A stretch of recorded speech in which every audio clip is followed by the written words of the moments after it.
have to start. Oh, you know what, there's somebody just coming down the hallway, Okay. and then we can. That's fine, that's no problem at all. I just didn't want you to feel that. Oh, okay. Oh, I'm not going to give you much of an introduction. I've got all kinds of things here and everything. That I think you'll probably tell us what interesting to you. Okay, so. Don't feel any pressure. No, not at all. Yeah, I wanted a teacher. Teacher. Can I ask you, what do you do with this after? Well, I usually put it on YouTube. Exclude me from all your pictures? Okay. If you can. Yeah. I don't want to go Stay out of the area, that's all. there. No, it just goes forward. Huh? I just tape who's ever at the front. Oh, I just turned it around to see if it was focusing right just now, but no, it stays at the front. Okay. Oh, there's 3 sheets. Oh, did you get all that? Oh, I missed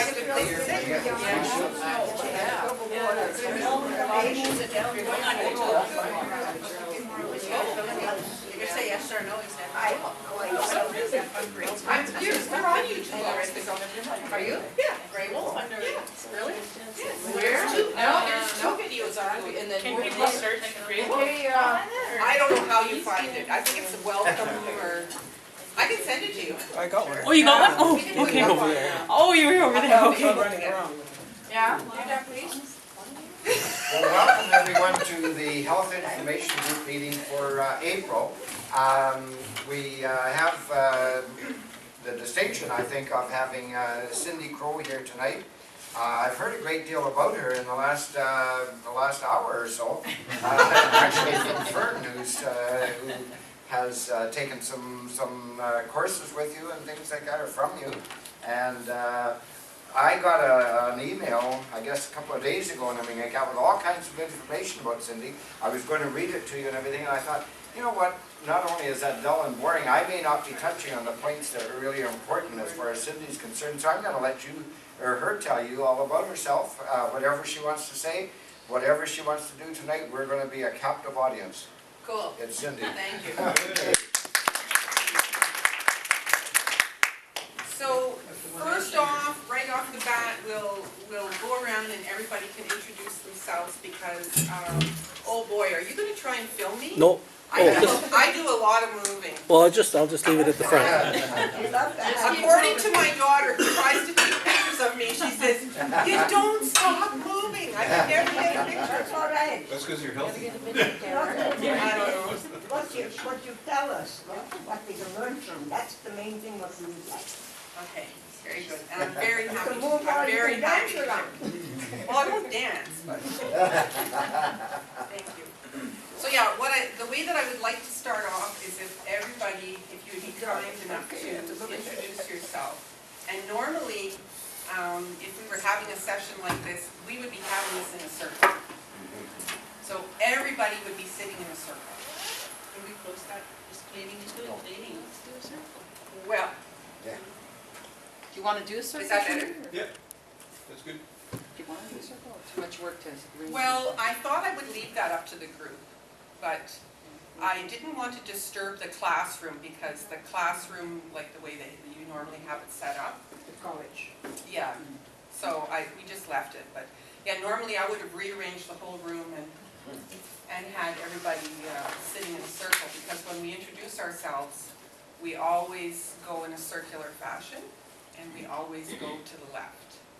Why? And, well, because we follow the direction of the planets and everything, so we go in a clockwise direction. Ojibwe. There are other nations that do it the other way. Mohawk. Mohawk. Yeah, so that's why. So yeah, so that's what I would like to do first, if you don't mind, is introductions, and then I'll explain a little bit about my background. But I do really want you to feel that this is an interactive session. I don't want to spend my whole time up here talking. I'd like you to ask questions and offer comments, and maybe you have experiences that you would like to share with everybody. And so that will help with everybody's learning and sharing, right? Why don't you all stand up and then introduce? Stay standing. Oh, you're really gonna put people to the test? Could we vote and see if we want to do a circle or not? Well, that's the democratic way to do it. Well, because we're gonna have to move them anyways, probably us gonna. Okay, That's all- anybody for a circle? Makes no No, difference. no, make no difference. No? Okay, there is a feeling of unity, I find, that's why I just said that. Yeah. Yeah, Well, we can see each other too. Round versus square, yep. Yeah. Yeah. Round versus square. You're standing up and stay standing while being introduced all the different people. That's my idea.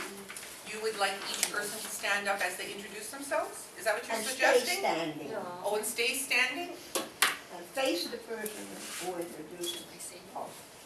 Okay, I'm not sure exactly what you mean, but maybe you can share it with us as we go along. Did you want to start? Okay. There we go. Takes a while before this whole body gets up. But That's okay, we've got lots of time. I'm Elizabeth Eras, and I'm here in Thunder Bay since 1964. Wow. And she just had a birthday on the 25th of March. Yes, I was 85 on the 25th. Happy belated birthday, that's lovely. Thank you. I'm Rob, her son. Been here for years and years too. Awesome. Where will we go next? Cynthia? Hello, I'm Cynthia Coons. I'm Cindy's daughter, and I go to school here for multimedia production. Oh. I'm Jocelyn Nobis. I've been Cindy's friend for quite some time, and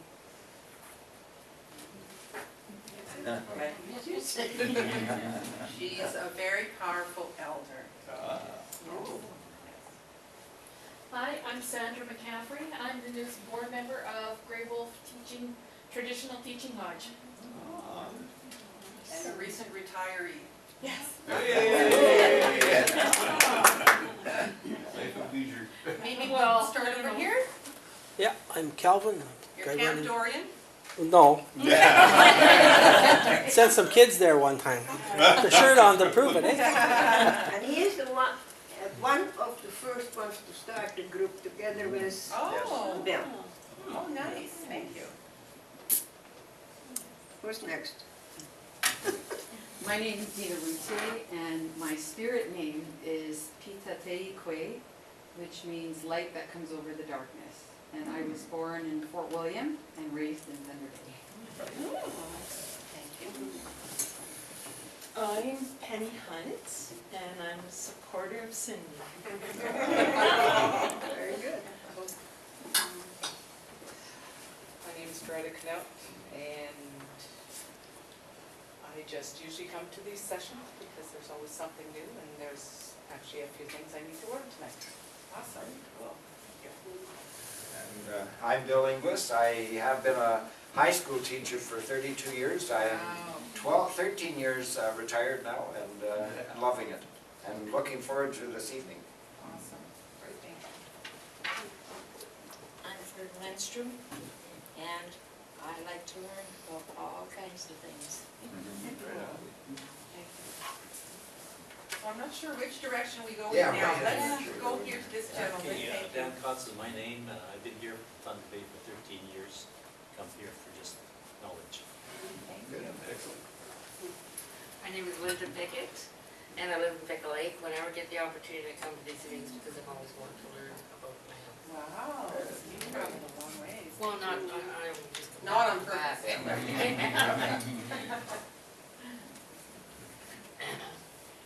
My name is Diane King, and I'm very interested in wellness, and I'm a caretaker of the earth. Oh. Hey. All right, my friend, you're up. My name is Emily Moore. I've been, this summer will be 20 years in Thunder Bay. And 2 years before, or a year before, yeah, I've been on this spiritual path, having that awakening, and it seems like every day is an awakening.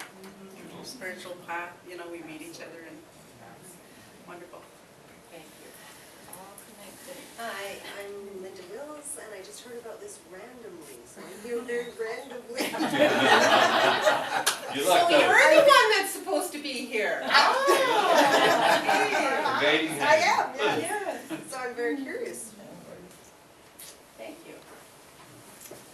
My name is Brenda Pressinger, and I'm in my 8th year of retirement now, so my career was teaching, so, and I've always been interested in the health area.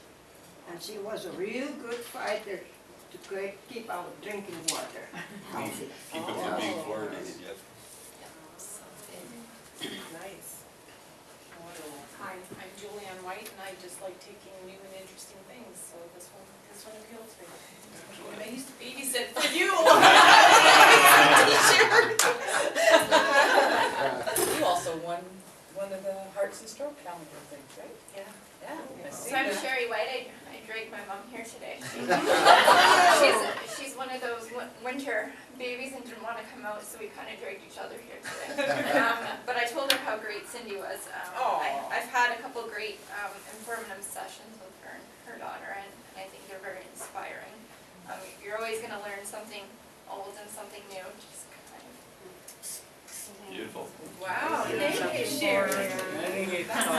And so this is your mom? Yes. Oh, cool. Yeah, it's kind of like that in our family too. We sort of drag each other. Yeah. But it works out awesome, and I'm so happy to be able to do it. So do we. Yes.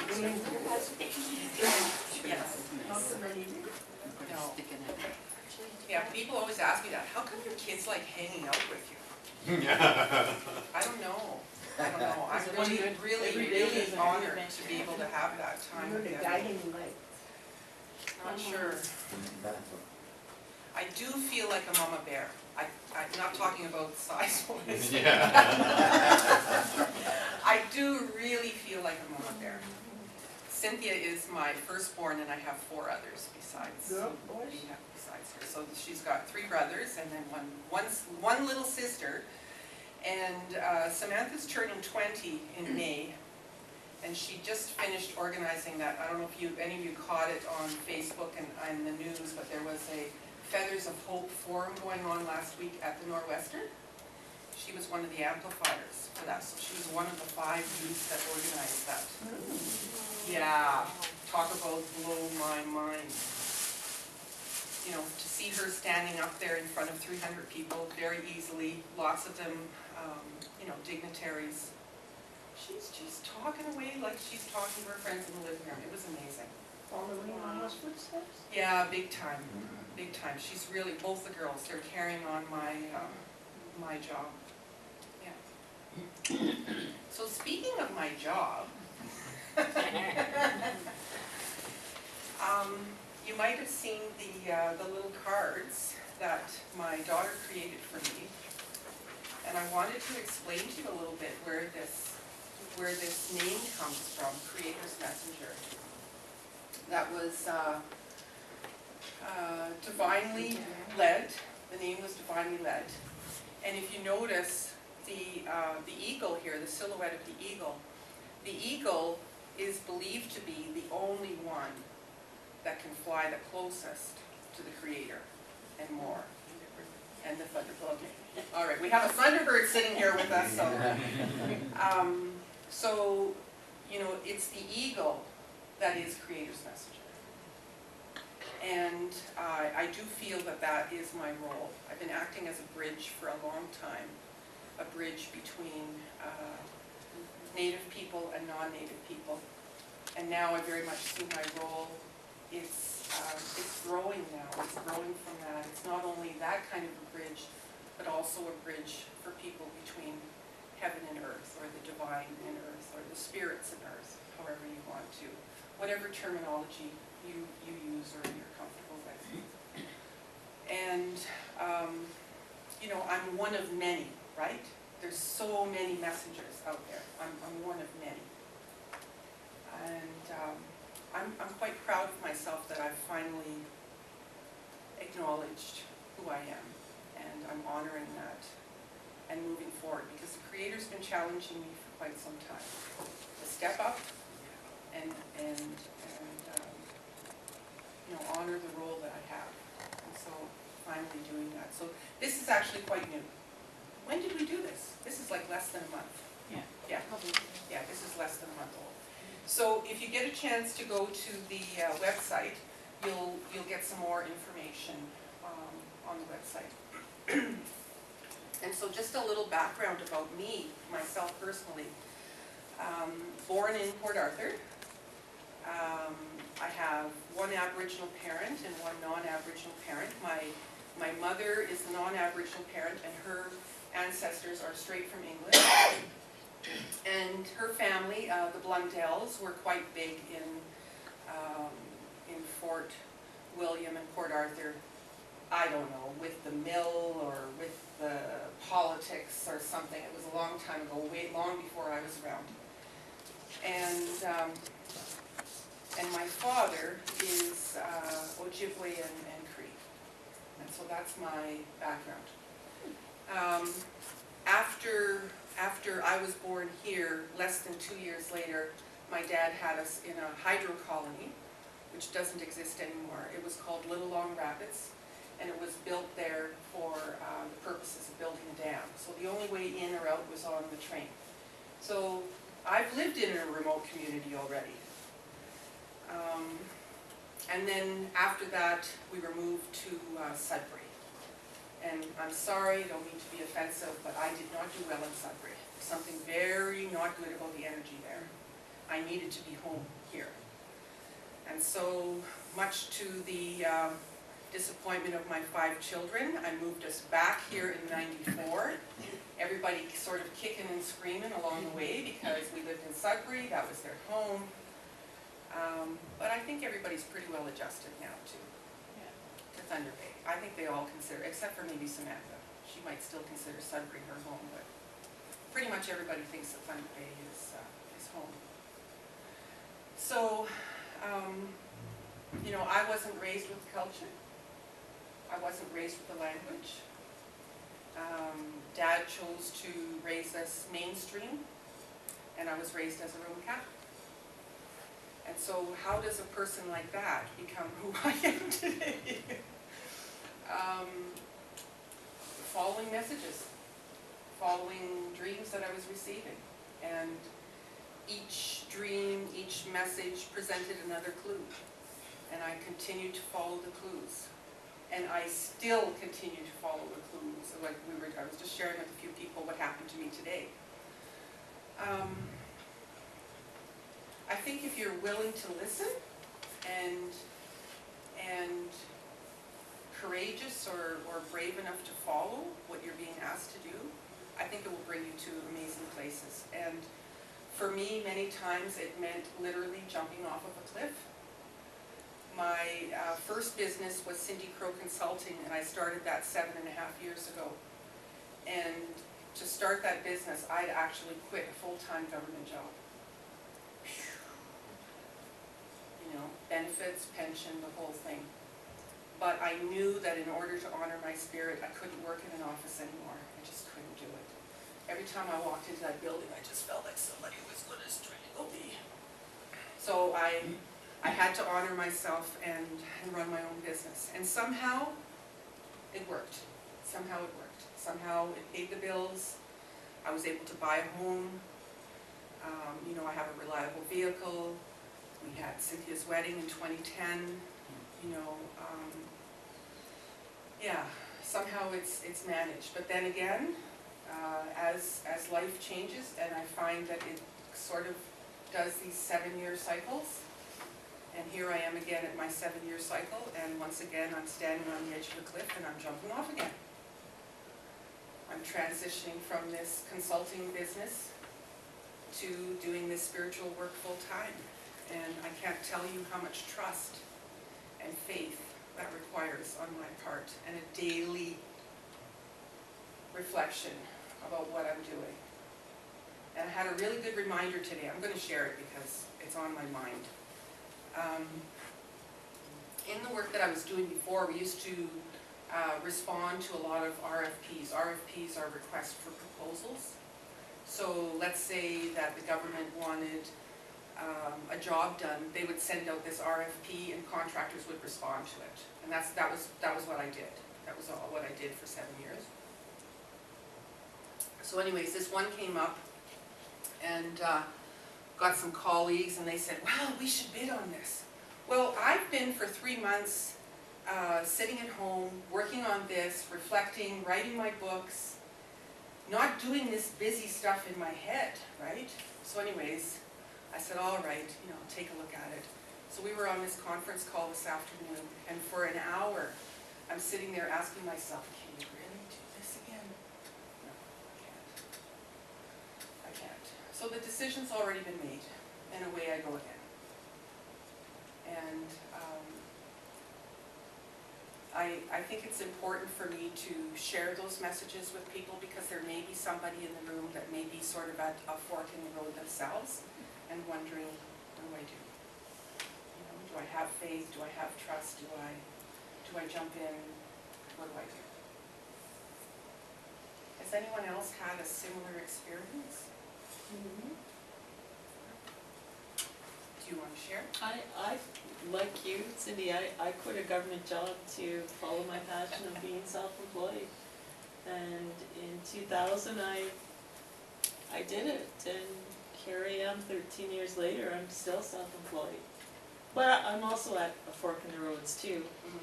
And so I'm just excited to jump off the next cliff.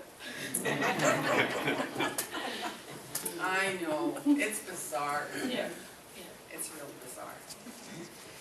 So just kind of briefly what happened to me to get to the cultural path that I'm on right now. The wolf started appearing to me, and she would appear to me when I was traveling, and she came to me 3 times.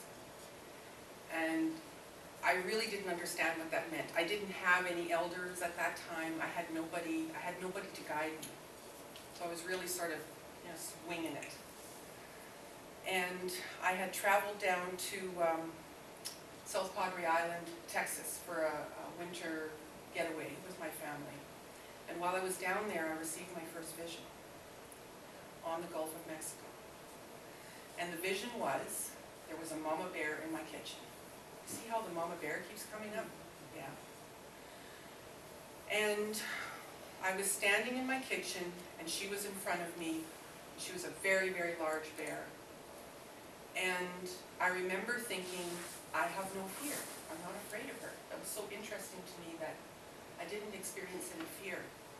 And even though we weren't talking verbally, we understood each other perfectly, and we were exchanging, we were having this conversation. And right after that, then I found myself outside. I don't know where I was. I was outside, and I was down on the ground, and I had this really long pole that I was working on. I was preparing it for ceremony. And I had a bunch of young people around me. And I didn't know what, again, didn't know nothing about nothing. I had never been to a ceremony. I didn't know anything about it. I didn't know what was going on. I learned later that what that was that I was working on was the Tree of Life. And the Tree of Life would come into my lodge later. So I followed that vision, and it led me to an elder, Albert Mandamin, who's passed on now. And he interpreted the visits that I've had from the wolf, Wobbly Moon, the gray wolf. And are you on call? No. Oh. Okay. And then the dream was interpreted for me. And I was told, very matter-of-factly, like I should have known it already, that the lodge was Grey Wolf Teaching Lodge. And I was the lodge keeper. And this ceremony took place in our community. My daughter's also a member of the Lake Helen First Nation. And I remember thinking, are they friggin' out of their minds? Like me? I don't know anything about the culture. I don't know the language. How can I possibly be a lodge keeper? And so anyways, took about 3 weeks to process this. And finally I thought, okay, if the Creator is asking me to do this, and if the Creator thinks I can do it, then maybe I can. And that was the first cliff I jumped off. And I've never looked back. Now it's gone completely 360. Where I used to be seeking guidance and offering tobacco to elders and looking for answers, now it's it's come full circle, and now I have people coming to me and asking me for teachings or explanations. Now, don't get me wrong, I'm still very much a student. Woo-wee, am I ever. You know, big time. That never changes. Actually, I'm going to draw a picture about that because that's an important point. I don't see her. Oh, there's one. I see it very much as a parallel process that doesn't ever change. So while I'm learning, healing, sharing, then the people that I'm sharing with, they're learning, they're healing, they're sharing, and it just continues. And I received that as well as a message that we constantly need to be regenerating our batteries. We've always got to be powering our energy up. Because if we're in a place where possibly something or someone is zapping us of our energy, we need to make sure that we're refueling ourselves. And I don't know about you, but the way that I like to refuel or regenerate is outside. So as long as I'm outside, they refer to that as grounding. Well, to me, that's literally what it is. It's touching the earth. And the other thing that I really love to do is to jump in my truck and just drive down the highway. I can be 5 minutes down the highway and whatever was bothering me is gone. So that's how I sort of get away from that. Or go for a walk or whatever, but I need to be outside. Yeah. So yeah, regenerating your batteries is super important. So any questions before I go on to the medicine wheel? That's really a brief introduction to what, sort of how I've arrived here. Okay?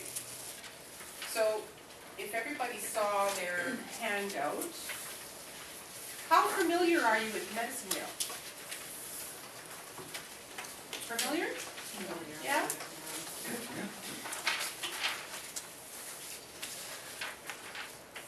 So when I see this, this means a lot of different things to me. The first thing that I see when I look at this is the colors. The colors always hit me first. So on this particular wheel, I'm using sort of more common colors. But all the nations, even communities or families, may have different colors that they use. But this is sort of the common colors. I like using these colors because to me it represents the 4 races of the world. And I believe I was sent here this lifetime to learn about those 4 races. That's what I believe I'm here to do. And to help people to unite and learn about oneness. I think that's why I'm here. Because if you had any piece missing, then it wouldn't be a complete circle. So you need all of them.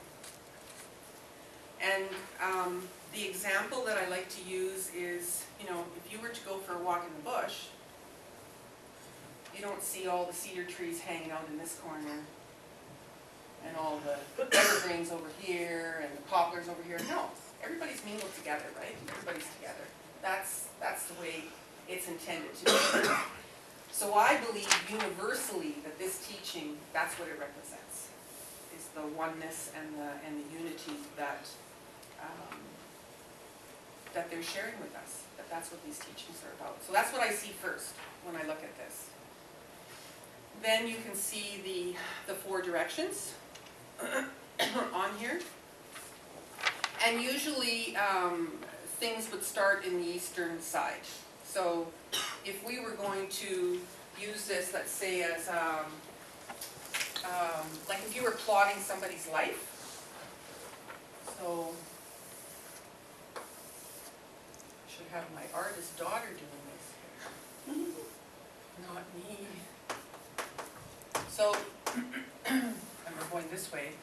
So if you were to start off, so then this section, right, would be the child or the infant. Then you have the youth, the adult and the elder. Yes.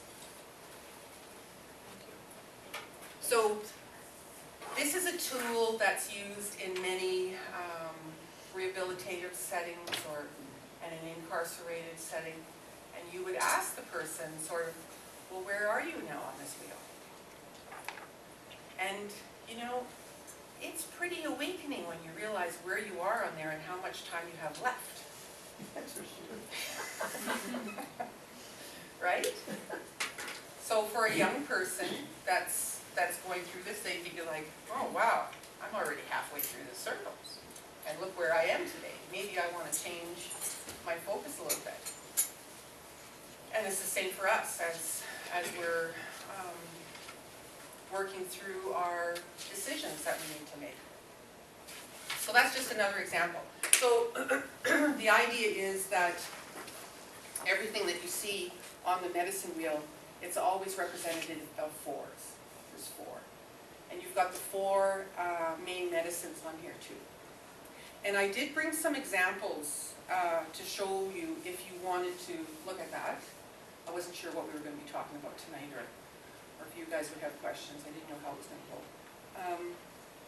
And then you've got the four seasons, you know, the four elements, that kind of thing. You can just see that that's where the theme is.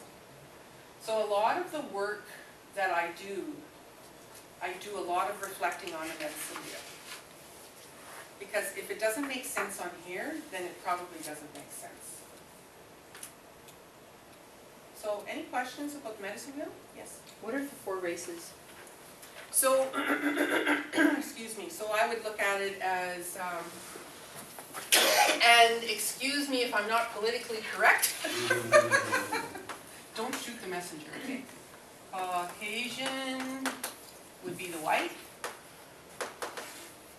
The yellow would be Asian. The red would be, we could say, indigenous. Because we have indigenous all over the world, right? And then the black, and this is the one that I don't know, what is the politically correct term for African? Yeah. America would be African American. African. I'll put African for lack of a better. Generic or I'm scientific. not sure what the would be politically correct Negro. term is. Yeah, Caucasian, Negro. So does that make sense, Dina? Yeah. So I get really excited when I'm learning about a culture from one of the other races. Because I feel then that I'm honoring that medicine wheel.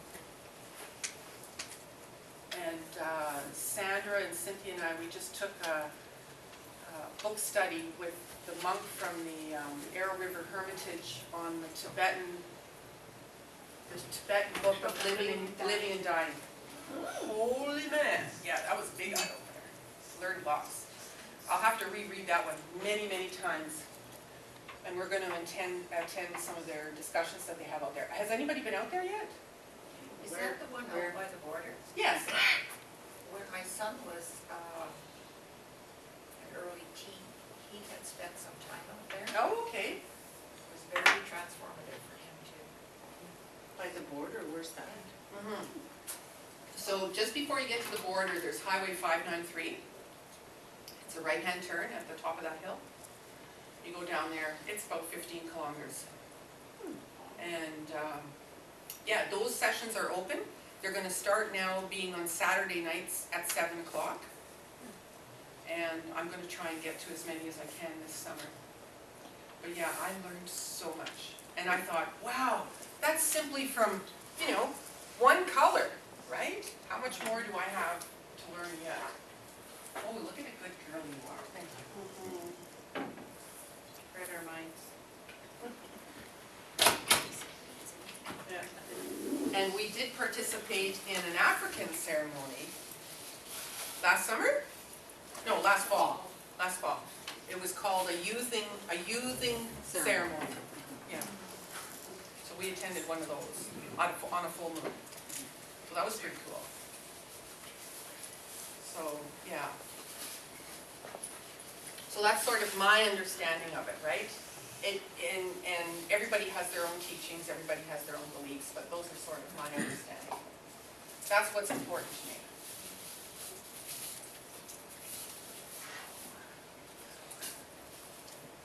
Yeah, go for it. Yes, everybody's thirsty. It's warm in here, or is it just me? No, it's warm here. And ice cold. Really? Put them on my face. Okay, so, the other thing I'll share with you, or maybe I'll do the medicines first, and then I'm gonna talk about, my Indian here. So, the first medicine, I guess, or the chief of the medicines is tobacco, same on. And, I've got some examples of some tobacco ties in here, so we can pass that around too, and the tobacco itself, so maybe we'll go in two directions. So you can pass that around. So. Natural tobacco? No, it's not. Interesting, you read my mind, we were just talking about that today. I'd like to get a connection with somebody who grows it locally here, so that, so that I can, maybe barter or whatever I have to do, but yeah, I'd really like to have some natural tobacco. It's so nice to have natural tobacco when you're in ceremony, rather than smoking the tobacco that has all the chemicals in it. Yeah. Why tobacco? Why tobacco? That one you'd have to ask the creator. I'm not sure. If that was given, and it is the chief of the medicines. And I'm not very much, That's okay. you know, but like I had a homemaker. Her grandmother is the chief of the Lake Helen's reservation. And I never met her, but the girl worked for me. And I asked her several questions and she didn't know. I said, go back to your elders and learn. Maybe she's not what I call full, but I don't know the proper names and don't, you know. So, but she says, well, my grandmother is First Nation, and I call it Indian, and it's not because of that, it's just easier for me. Yeah. You know. I said, well, why don't you learn? Why don't you learn all the medicines they had, all the natural things? And then there's one thing I don't understand. If you want to talk to a chief, you have to give him tobacco. Tobacco is the worst thing in the world you can take. You might get cancer and everything. If it's natural tobacco, it's not. No? No, it's a medicine. It's actually a medicine. Yeah. And, you know, your comment about, why is it that the young people don't know? Well, here you have another example standing before you. I was not taught. But why don't you ask questions? We weren't raised, it has nothing to do with not asking questions. It has everything to do with the traumas that have happened to the families as a result of residential school. That's a big one. A lot of post-contact traumas have nearly completely dissolved what we had as a culture. So, like, as an example, my father, who wanted nothing to do with the culture and was so angry with me when he learned that I was moving back home, now is asking me, oh, what do you do with that medicine? Oh, how do I use that? So he's asking questions now. But you see it, it's rampant right across Ontario, actually, right across Ontario, that you know, if you were talking to a younger person, the younger generation, if their grandparents or their great-grandparents attended residential school, then there was no nurturing. So what happens is, I've been told I like to draw, maybe that, I don't know if that's it, but it helps me to sort things out in my head. So, let's say the great-grandparents. They attended residential school. They might have been anywhere from age 4 to age, I think it's 15 or 16, that they would have been taken from their families and put into these schools where they would have no contact with their family for that entire school year. And they were not permitted to speak their language, so there's your first clue. They were not permitted to speak their language. If they spoke their language, they were severely punished. Did anybody catch that movie, We Were Children? Yeah. Yeah, it was on APTN. It will probably be on a few more times. If you get a chance, it's a really good movie. It's well done. It's harsh, you know, in what you're watching, but that was reality. So it's well done in that way. So what happens is, yeah, so these people no longer have their language. So their language is gone. Whoops. Their sacred items. If they weren't burned, they were hidden, so they're gone. Food. The food, like a lot of things that connects us as people to our cultures was taken away. Tradition. So these people, right, because they were not nurtured, if they were ripped away from their families when they were 4 years old, they were not nurtured as children. So then they don't have that to pass on to the next generation. Values. So then the grandparents, right? The grandparents had nothing to share with theirs. Values, very important. Beliefs. Any of those things. Though any of those things, identity. Yeah, Huge. Parents nurturing. Huge. Identity, closeness. But the parents nowadays, there's no more schools. There's no more schools, but you know what? The last one was only closed in 1996. Not long ago. Yeah, 1996 was the last one in the prairies. And were they forced to go? Because I don't know. Absolutely. If the parents did not permit the children to go, and so you would have these planes that would fly around to the communities and literally rip the children out of the parents' hands. You have pilots that will share these stories and say, you know, I can't live with this guilt anymore, I can't handle it. And so if the parents didn't allow that, they were put in jail. The parents were put in jail. And then, this is all real. You can read this history, it's all real. But I didn't want to get into a real negative, heavy discussion, but I guess it's important for you to realize this part so that you understand a little bit better why there are so many social issues. You know, my father, good example, alcoholic. My mother, alcoholic. My grandparents, alcoholics. Why do they allow themselves, everybody's responsible for themselves. Why were not they taught to be responsible for their behavior and whatever else, and learn to control? You know why they I did this? liken it a lot to The government, you guys say who did it, it was the government, the three churches and the RCMPs. It's the Anglican, the Catholic, and the United Church, RCMPs, and government trying to take the Indian out of the Indian, to mainstream us into. Take them off the land. Yeah, in That's what they wanted. 1969, you must have heard about the white paper, Trudeau. Well, that was part of that assimilation. We said, Elijah Harper said no. And AIM was, it's a long story. We could sit here all night. Yes, we could. Yeah. So I don't want to concentrate on that, but that's just a really small snippet of why the culture was broken. It was basically done by colonial powers, and they were all over the world. Because the same thing happened not just here in North America, happened in South Africa, happened in New Zealand, happened in Australia. Anywhere those colonial powers were trying to take land from the people that originally lived there, this is what happened.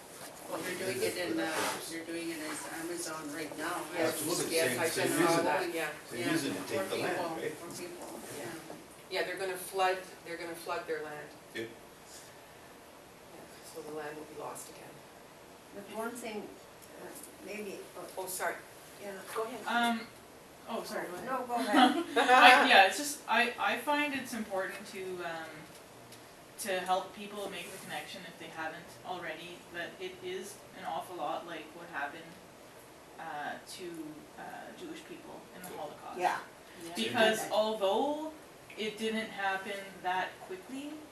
Like that happened very quickly where millions of people were murdered. It happened over hundreds of years, you know, and lots of people were murdered. So like it's not just having all your, like having your culture and everything that you know being ripped away.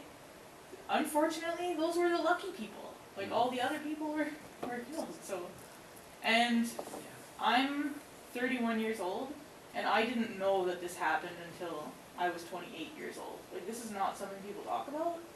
It's kind of pushed aside, and I think it's important for people to know. So yeah, I mean, people, they had no control over what happened, so you can't really. Yeah, and I mean, they're children, right? They were children. What's a child going to do?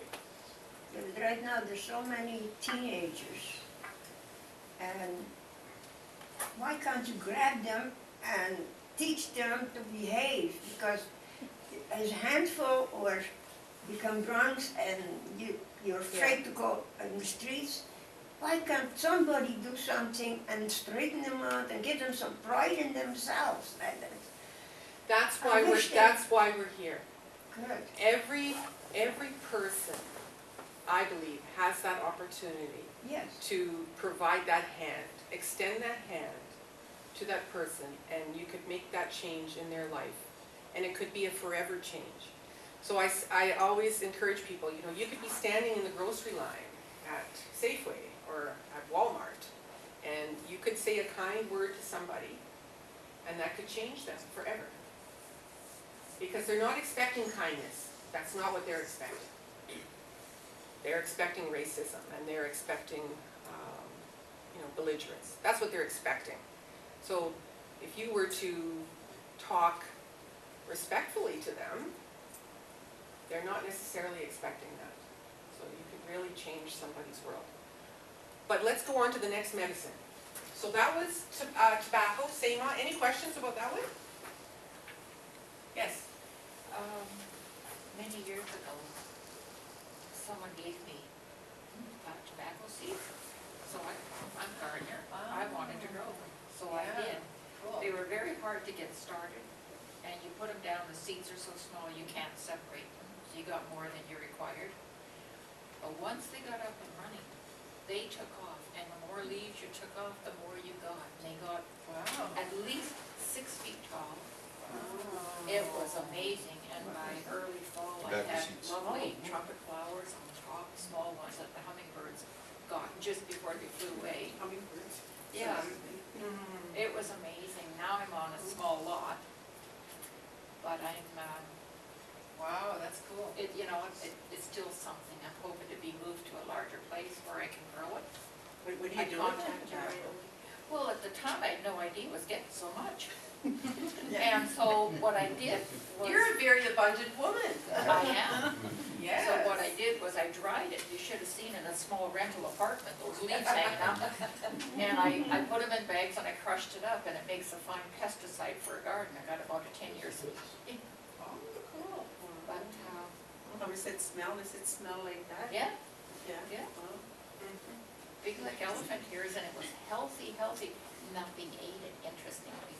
No, that's right. They say that you can put tobacco on the perimeter of your yard, and you won't get the infestation of different things. Was that right? Yeah. The real good Yeah. tobacco? Is that real tobacco or that?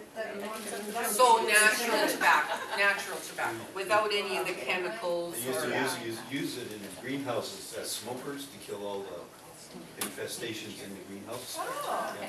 there you go. So this is some sage. I'll pass this one this way. So this one, I picked that with Sandra. Sandra and I picked that, and that's locally. This one I think is from more southern states. I thought that was Or it could be, it could actually be from southern Ontario too. I just don't remember where I got that one. I find the nations in southern Ontario, they wrap theirs like that. Yeah. Probably from Southern, because I was at a 2-day workshop last week, and the elder was, Had it like that? had it like that. The Medewan elders have given it to me like that. So, I was just gonna show you, I must have another one here. There's, this is one example of smudge wool. So that's what we would be using the sage for, is using it to smudge. I wish I could get it now. Here's my other one. You plant it? She grows sage too, Cindy, get this. We're going over to her house. Oh, we better make sure we get your contact information. I will definitely contact you, Cindy. Love to buy it and use it in my house as a refreshing, because all that stinky, plain or whatever you get, they never So look the at. abalone shell, yes. So what you're doing when you're smudging. cedar tree. Yeah, I need to see your feedback. What you're doing with the sage is you're smudging yourself. So you would light that and blow the flame out, and then you're just letting that very fine smoke. If I thought that something would set off in here, I'd love to demonstrate to you, but Sprinklers up overhead. yeah, probably not a good idea. Happened before. Yes. But the idea of smudging is as the smoke is going up, you know, your prayers are being taken up to the Creator. Again, it's direct communication with your Creator. And you're purifying yourself. So if you were getting ready to go to a special gathering or a special ceremony, you would smudge yourself before you went. If you've ever been to any of the powwows, you might have noticed the people smudging themselves with their regalia before they dance. It's a practice. What is it, tie? It looks like just thread in this Oh, it case. doesn't have to be fun. I've seen it done with ribbons.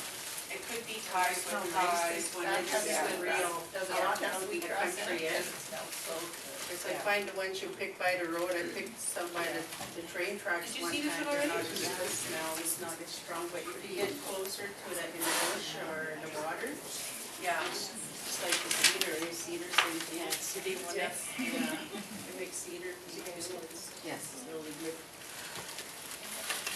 So how long do you keep your sage? I I opened the box and I found my sage and I'm going, Oh, it's still good. yeah. Oh, it's My still fine. understanding though, you're supposed to, Oh, this is a nice one.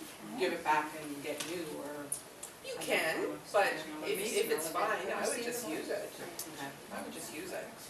And so generally speaking, we go through our supply like over the winter and then we're ready for new sage in the summertime. I had a little bit left from the last time, but pretty well it's all gone. Yeah. So the other medicine we'll talk about is cedar. I heard somebody mention cedar a few times, so Oh, yeah. I'll pass the All little. my cupboards are full of it. Oh, nice. Helps against insects. There's a difference and too, moths, maybe. whatever, Yeah. and it smells nice. Yes, it does Maybe smell nice. you should explain the in-town ones, plant, you know, as opposed to the real ones out in the. Smells like a piece. Yeah. Big difference, eh? I mean, certainly you'd want to be going with as natural as possible, but to me, the medicine is the medicine. I'm okay with using it. The cedar we use to make cedar tea. And the cedar tea is really good for any respiratory issues that you have. So maybe you've got a sore throat or a cold or a headache or asthma, or you've got something going on with your lungs. The cedar tea is very soothing. Fresh leaves, or can you take them and dry them? I don't like to dry them. What I do with mine is I put them in a baggie and put them in the fridge. And they'll keep all winter. Oh. Yeah, yeah. Because I'll tell you what, I ran out, I think just after Christmas, and I needed cedar really bad. I had a really bad sore throat, and I said, yeah, here I am. No cedar. I've given it all away. So I had to go and get some, but yeah, it's nice to have it if you've got it in your fridge, because when you're not feeling good, do you feel like going outside and picking it? No. And how much would you use of the cedar? Okay, Would so you if split you them were- off the branches? Let's say we were looking at a pot this size, maybe the pot is this high. Yeah. Depending on how strong you want it, I put in about 2/3 of that, of the leaves. But you And- stretch them from the. No, you can put the whole, Stand 'em up. put the whole thing in, yeah. And, any medicine that you're picking, you would always offer a little bit of same tobacco first, right? You would put your offering down for the medicine. That's an energy exchange. Yes? We had a native healer here, he said that cedar was 100% vitamin C, that's what he explained it. Yeah, I've heard that. Yeah. And maybe that's why it's so soothing for respiratory issues. Yeah. Could I just say then, what somebody's told me that, with the cedar in town, say in your yard, or those are pretty well planted. And, because there's one, close where I live, and, they told me, don't boil that to drink it for tea because all the smog from the vehicles get in there. Yeah. So if you get more out Come toward out, the way out of the country, country. more, the more, and I noticed the smell, the ones in town, you could barely smell the cedar, but we Yeah, they've pick been working fresh hard. cedar by Yeah. the water out in the country, go for Yeah. a little You just drive, smell oh, you just smell the cedars really, and then when you bring it home to boil it, then it goes all over the house. Yes. Yeah. And that Cleansing, vapor is yeah. cleansing too, like that vapor that's going through your house, it's Cleansing also, the house, it's also yeah. cleansing the house. But then you boil it just for a few minutes, what I do anyways, I boil it for 15 and then let it sit for 15, and I drain it. And So then- you're a little different than ours. We usually boil it for about a minute. Once A it's, minute? once it's boiled, then we let it simmer for 15-20 minutes Oh, on really? the stove. And then Mhm. you can drink it hot or cold. Well, I just simmer for a little while. Would it be Yeah. also good for steaming? Because I'm a holy believer in steaming. So like for your Your nasal like what- passages and things? Yes. Yeah. Like the moment I have a cold and I start feeling kind of, I don't know how to explain it. It's a weird feeling I get like that, you know, and then right away I boil water and I add anise, and I need all kinds of, especially bay leaf helps a lot. Oh, yes. And all kinds of herbs, I guess you call it, or spices, whatever you want to call them. And also clove, I put in it. And I just boil it first and let it all go all over. And then I simmer it, put it down to just a little bubble. And then I put the towel over my head and I Yeah. inhale it through my nose if your nose is not clogged. And out through your mouth. Next one, in your mouth and out through your nose. I do that about 5 times. Yeah. And then let it cool down a bit, and then another about 2 or 3 hours later, I do the same thing. And within that day, all the mucus comes loose. I'll never have had a pneumonia yet. I would think the cedar would be very good for that too. Yeah, I never put cedar in, and I wonder maybe you could mix that in. Yeah, you might want to try it. Well, cedar's used in many areas, even in our sweat lodges, we put it down. And I love also, Yeah. in my home, I put cedar up in the 4 directions and above my windows. That's protection for my house when I smudge it. So, yeah, that's what I've been doing with cedar. I've also heard that when you're stepping onto new ground, you step over a cedar branch first. And other people will wear cedar inside their shoes as protection. So sort of protecting you from negative energies. Another thing I forgot is star anise. The Chinese star anise. I put the thing on it, smash it with the hammer, and then I put that also in that. Okay. Yeah, anise and star anise and a whole slew of things. You got quite a remedy going there. Oh yeah, but it seemed to work for me. Yeah, it works. I learned Tai Chi.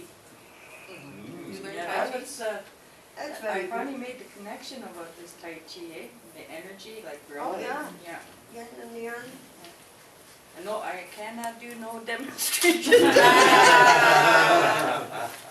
But did So- you take it from home? This Yeah. is sweetgrass, and this one my dog got a hold of, so Oh. it's no longer braided. Maybe I'll do it this way. Maybe we'll split it up this way, pass it around. So the sweetgrass, again, that's available locally, and it looks like just the rest of the long green grass that you see, except that you'll smell that smell. And once you smell that smell, you never forget it. Yeah. And the roots of the sweetgrass have kind of a purple tinge to it, so it helps you to distinguish it from the other grasses. So the wheatgrass grows with other grass in a field, and our Is the only way to sweetgrass know here and is also to don't smell have it. it? Yeah. Perhaps Oh, yeah. check one of the Because roots. I bought Yes. a tea. Yeah, thing that's how I do it. And then you But break you it might all do an down island. fresh. Yes, but if you have some that's dry, you can break that to, No, it's if you can 20 years old, they pop said. it into boiling water for a minute, That way they asked me to bring and it softens it up, and then you can break it. sage and that down there, eh? I Yeah, love you can that. still break it That's down. a So good you idea. get too much down there when I All do the that. gas, but yeah, it's quite a hike looking for sweetgrass. You can find it here. Oh, yeah, it's in here. Oh, yeah, it's all over here. It likes water, so if you're kind of along rivers or streams or the lake, you know, it might be easier to find. But like I said, once you smell that smell, you'll be standing somewhere you go, there's sweetgrass here, because you can smell it right away. And so we use this for smudging also. Yeah. Well, you can work up with my new, So the sweetgrass, if you were smudging with this, to light it, it's easier to light it if you sort of turn it upside down and light it down here, because it's kind of hard to light. yeah. You can crush up the end and make it a little easier to light up. And then again, it has a very soft smoke, very soft aroma. Do it That's daily. what you use to smudge. About healthier and all those box sprays. Yeah. If I can't get it, then I Yes. have to use So it. Dad, I've heard that sweetgrass and sage, one is male, one is female. Yeah, and that I'm not sure of, which one is which. Yeah.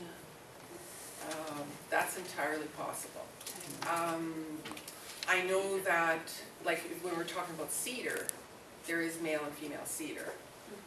But I'm not sure about that sweetgrass is, let's say, male and the sage is female, or vice versa. No, I haven't heard that.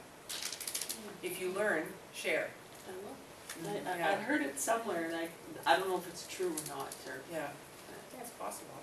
When I go to ceremonies too, with the smudging, I always look at tobacco, cedar, and sage. That's I never used to see it. I'd love to get hold of some sage. And another little thing I learned too, you know, the charcoal Sydney? Put it there where your smudge folders, Yeah. and it'll last longer burning. Charcoal. Yeah, and I use cedar to grind my cedar, you know, just put it on, you know, just like. So what do you do with the charcoal, you're saying? Yeah, charcoal, I got it from Secret Fire, so that's what I learned, yeah. Okay. Yeah. And braiding your hair, Yeah. braid it by where your heart is, your left-hand side, because it's in sync with your, so that's what I was telling Cynthia. And no wonder I was tired today, because I forgot to do it today.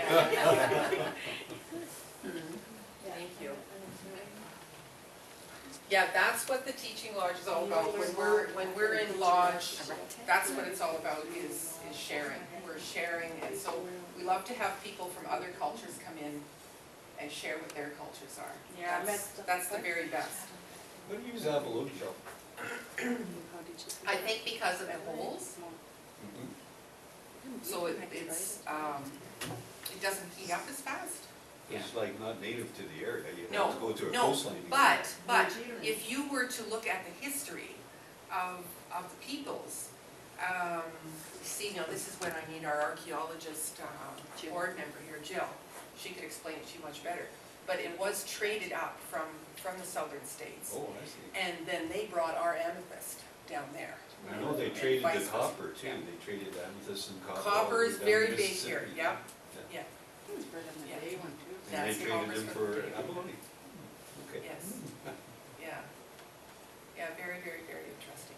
So I wanted to also explain to you about first of all, any questions about the 4 medicines? We went through it very fast, I know. When you don't have a lot of time and you're covering a lot of things, it's So hard. much keeps coming out, I remember too. Yes. I could share a lot. The way that is really comfortable to share is when we're sitting in lodge. And if you get tired, well, you have a little nap. And you wake up, Yeah. and you listen again, and you share some more, and you eat some more, and you share some more. And where is the lodge? That's a good question. I hear about the lodge and the lodge. The lodge right now is a group of people, because our permanent location for the lodge has not been revealed to me yet, or I have not. So it's not. I'm not aware of it yet. It's not the building. It's not a physical building, Ah, well, that's what I, but we do put a lodge up every year. So our lodge looks like, So we met her father soon.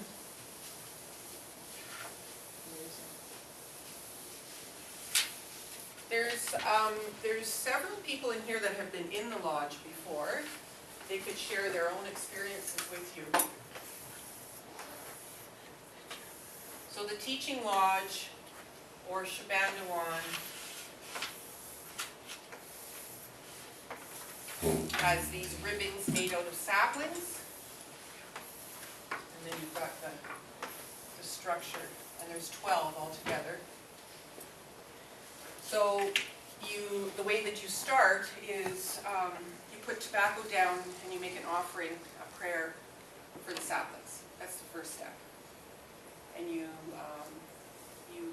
use manual tools, so you don't go in there with a chainsaw and you don't do that. Everything's done manually with love. And you cut the saplings down, and so the saplings are placed in the post holes. The post holes are blessed with water and sema, tobacco. And yeah, that's how you start. You put these, I don't know what you call them, ribbons, whatever you want to call them, up first. You bend the two poles together and then you tie it at the top. And then you put the sides. Sorry? how wide is that? It depends on how many people you're expecting. So you sit in there? You sit inside there, yeah. And because it's not or you're gonna show us a picture? Oh, you're a good girl. And because we don't have a permanent location, we use tarps to cover it up. But if we had a permanent location, my dream is to cover it with cedar. That's my dream. And it will happen. So yeah, so this is inside the lodge. So when I'm talking about being inside the lodge, that's what I mean. Okay, because that was kind of, where is that lodge? I know. It's a Why very are we good having this question. meeting after? Yeah, why are we having this? Yeah, where is that? And I get a phone call every once in a while. So where is this lodge? Yeah, is it happening this spring then? I'm looking at probably early July, but I'm waiting for the dates to be confirmed, because I have a special healer coming up from Colorado, so. Oh, really? Oh, that should be nice. Michael R. Smith, he's an expert with empath. You know, if you're an empath? Yeah. Yeah. Yes, so I'm going to work the lodge around his visit this summer. Oh, that'll Is he be native? nice. No, he's not. He's following the culture though. Anyone can follow Yeah. the culture. Absolutely anyone. Everyone's welcome. You heard Dina talking about that she's received her spirit name already. What's his name again? Michael R. Smith. Michael R. R. Smith. R. Yeah. Smith. Yeah, I'm not sure what the R stands for. Robert. That's a good name. Robert? Oh, Dina. Thank you. Michael Light Robert. out of darkness. Yes.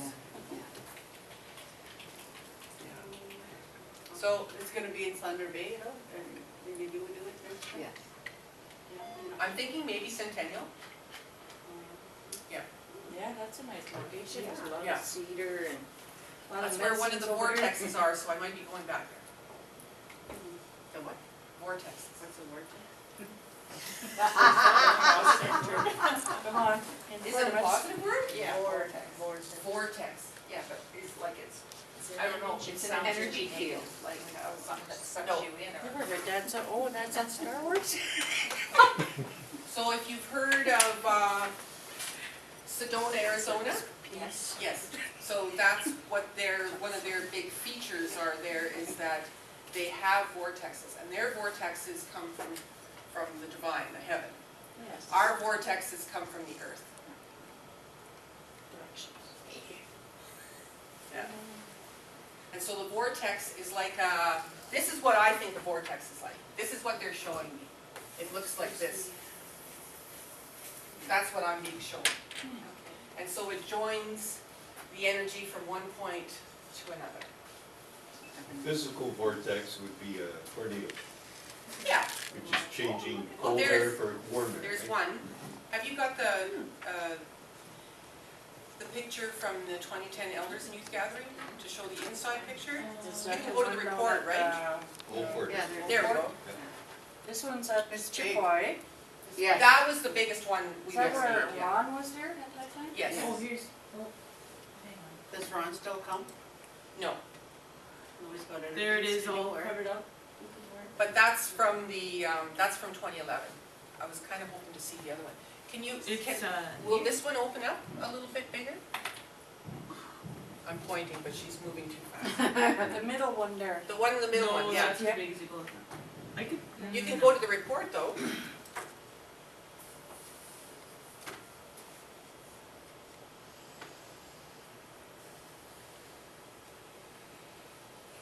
The PDF. There it is. Do you do all the reports on that? Yes. That's a lot of writing, I don't think I have one on her. Yeah. You have to. That's I have lots of helpers. Yeah, it's majority of it is. So I'm already a writer. So I don't know There how it well is. you can see that picture. That's big. So that one was, That's 2010, yeah, that one was Chippewa. about 18 feet wide maybe, and probably 60 feet long. It was by far the biggest lodge A lot of tarps. that we've made, yes. Yeah, I finally retired those tarps. Did you have any, I've never been to this one here. Did you have any from each direction? This particular gathering that we had, there were 45 elders that attended from across Ontario. So every nation was represented inside the lodge. And last fall, we had Juan here from the Peruvian Amazon, and that was in September. October, we had about 45. Which one were you at? I was at this one. You were at this one. And I went to the one with Juan. Then there was the Northern Ontario School of Medicine. They had all their world delegates here.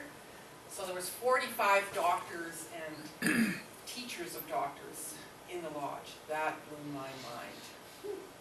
That was incredible. Because I'd been told in June that we were going to have global visitors, and I'm like, oh my God, I'm not ready. How do I do this?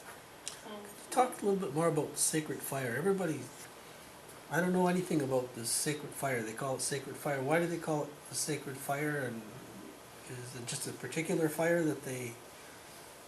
So Just if you go into that a little bit, I yeah. would. So if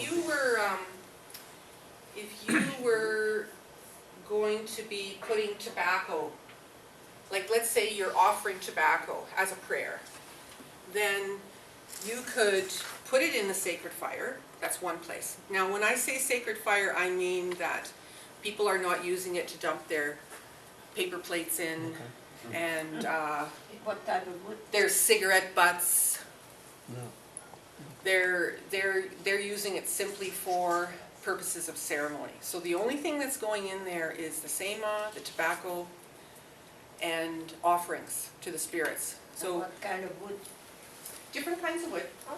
Yeah, different kinds of wood, depending on where you are and what's available. But yeah, people, I mean, all elders have their favorites of what they like. Usually burns for 4 days, eh? Sorry? Usually burns for 4 Yes. days. Yeah, the sacred fire is usually going for at least 4 days. Whatever what is going on at that time, the fire's on the Yeah. side. burns. So you could put your tobacco into the sacred fire, or if you don't have access to a fire at that time, you can put it into running water. So a stream or a river. Our family does a lot of offerings to the water beings.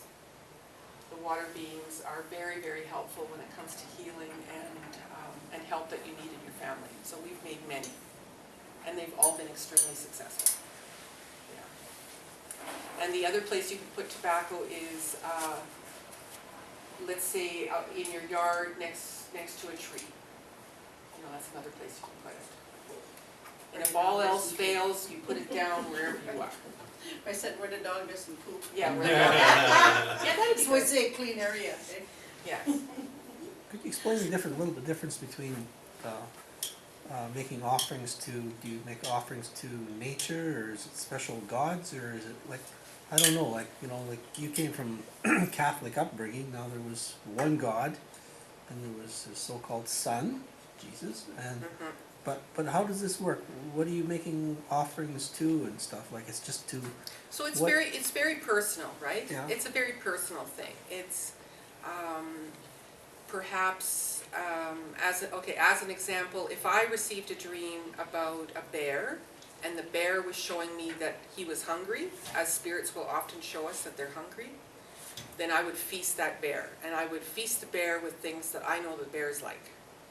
So maybe some fish, maybe some berries, you know, things that I know that bears like to eat. so would you? So where would that's you- very personal, right? Well, It's a- where would you like, where would you put something like that, like you saying fish? I like to use running water. That's my favorite way to do offerings. But yes, if you have access to a sacred fire, you go in the sacred fire. Okay. Or simply go into the bush on your own and put it in the bush. I used to do lots of offerings for the wolf too. Yeah, and they always say too, what I had, the teaching is, when I put Sema down, is to put it where nobody walks over. So I try to go, even though we're in the city, right? I'll find a tree and I'll put it by the east direction. I was told the east direction, and I never questioned what my elders tell me, why all the time. But eventually it does make sense, because that's a new beginning, eh? When you really begun to understand Well, like but that is, At least you're fortunate that you had somebody teaching you. I just But learned I, this. I cannot understand why there's so many of those young guys running wild. Why can't they just grab them and, instead of putting them in jail? But who's gonna grab them? Who would So grab might them? put the police or the police from you guys or whatever it is, but, And that would just repeat what happened to our ancestors. yeah, but they have to Over the learn, last they have 400 to learn years. that that's not the way to go. They give every First Nation a bad name. And I don't like that. And that's why we need to do, you know, these kind of workshops where we talk about things and, you know, people walk away with maybe a better understanding of you know, why there are so many social issues and what's happening. I do see a whole rebirth happening of the ceremonies and the culture. It's because the young people really want to learn. Yeah, but They want to know, accordingly. they want to know who, you know, who they are. They want to know who they are. So they are asking questions about that. Baby steps. Yeah, very small baby steps, yes, exactly. So I don't know if I answered your question. I mean, of course, we would also be doing offerings to the Creator and maybe some of our spirit helpers, our guides. What do you look at as a creator though, like? Yeah. To me, the Creator is what other people refer to as God, Oh, okay, that's my question. Manitou. Manitou. Yeah. Many different names. Well, Yeah, Mother many Earth different too is, we respect her, eh? And she's the one that holds us up, and Father Sky, and, you know, and the wind. There's so much, we could just keep on talking all night about all this. I find it But very that's my meditational. understanding, is what you see before is it's a creation, eh? Yeah. Creator, yeah. It's just there, Yeah. yeah, I know. Yeah, that's my understanding of the Creator. It's hard to That's explain who I until talk to. you can see. Yeah, how do you explain God? Really? But you have to, you know, you have to have some kind of belief that there's something Yeah, oh. greater than us. Oh, of that we course. see. I didn't believe So- it way back. I'm wondering if other people are aware that every single person in this room has a spirit name. How do you find You that all out? have a spirit name. It gave me a few names. You I've been called a would, few- oh. Well, sometimes people receive it in a dream. I received it on the You street. may receive your spirit name that way. But generally speaking, because the traditions are not so much passed down anymore, in order to determine what your spirit name is, you need to go through a ceremony. The ceremony could be, it could be a pipe ceremony. So you would have offered tobacco to that elder to receive your name.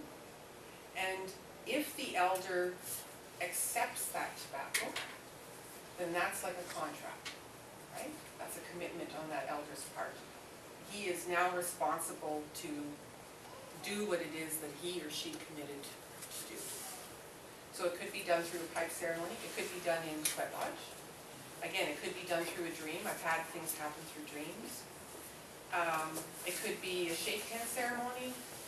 There's so many ways. It's not regimented as to how it would evolve or how you would learn what your name is.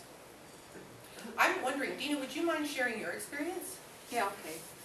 So you put me in contact with an elder, and we went to someone's sacred space, and he had his sacred items out, and we all did a meditation. So he told us, there was me and another person that had her spirit name stayed that evening. And so during the meditation, I had to pay attention to any vision that I received. And so when we were done doing our meditation, he asked the other person what she saw, and she explained what she saw. And then he asked me what I saw, and for my name, I was a witness to a pagan ceremony in the evening. And then I saw light coming up, like the sun rising, and it was still dark in the valley. And then the next scene I saw was a scene from, you know, Aladdin? Yeah. So out in Saudi Arabia in the desert, when the desert is all white but it's night, but it's illuminated. So I had those two visions. And the elder saw just darkness, and then he saw this light come up like a sunrise over the mountain. And so he was having a hard time, so he said something about light, and he was having a hard time deciding what the English words were and then what the Ojibwe name was. So he had to smoke his pipe. And as he smoked his pipe, it maybe took 30 seconds, but it's different for everyone, right? Yeah. So in this situation, it took 30 seconds, maybe even a minute, and then he went, it's so simple. And then he said it in Ojibwe, Pitate Kwe. That's exactly what it is. And then he had to translate it. So light that comes over the darkness. And so it was like, okay. It's like you have an old, ancient name. It is? And that's why it took that long to, Okay. yeah, Okay. because they have to, they call in all their helpers, Yeah. and they have to go back, because it goes back to centuries, so. Wow. I guess I'm really old if it's gone back You centuries. have that's why I said you have a wise name and everything. Yeah, so it was illuminating, I guess is a good word for me. And the fact that the word light is in that name, and someone a couple months prior, because I had called this person about getting a job in the government, and he talked about how the environment in that office was quite toxic and dark. And then he had said to me, well, maybe they need you to shed some light on their darkness, right? And then within a month, that name came to me. So it was like, okay, so people People are seeing it already. yeah, they recognize Yeah. that, right? They recognize it, so. It is interesting when you do receive your name and you'll go, oh yeah, Yeah. I get that. Sometimes you receive a name to help you through something that you're going through at that particular time. And sometimes you'll receive more than one name. Yeah. And also helpers, right? Yes. Your life. Yeah, because, I mean, in the old times, you would have received your name as you were born. And then that may have changed as you got a little bit older. So at each stage of your life, you may have received a different name. I've received 2 so far, and my clan. Cynthia, I don't know if you wanted to share your experience. Sure. I had asked an elder for my name and to find out my name and my clan, and it just so happened that one of my 4 siblings had also asked. So we had a ceremony at Mom's house where my brother and I found out our names, and And, I don't remember, Ron smoked his 5 days, to find out. And I think what ended up happening was his grandmother, told him my name, and it is Kwekwetabik, which means woman who watches to make sure all is right. And that was the same name that his grandmother had. So it was her who, I guess, passed it through him to me. And then I also received an eagle feather that day. And I found out that my clan is Wolverine, which is the same as my brother. So the brother that I shared this ceremony with, we are from the same clan. And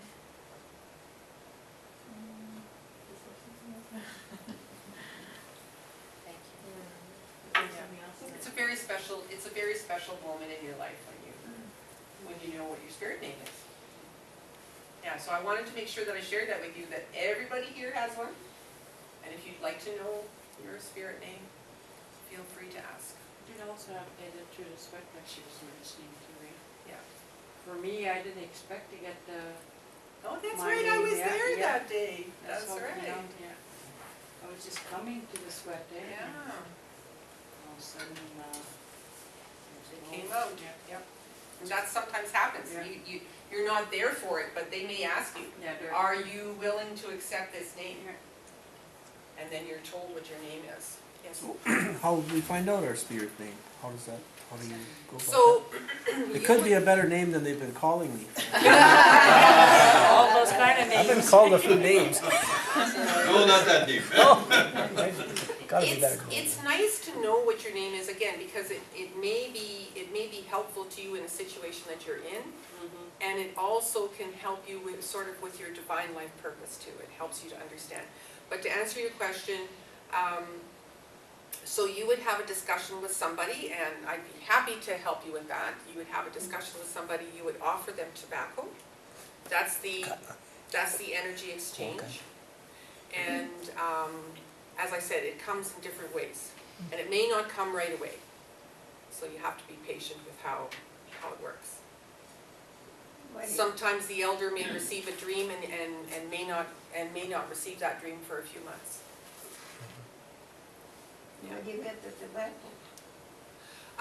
Well, I mean, people are using store-bought tobacco unless you, as I said, find a contact that grows it, yeah.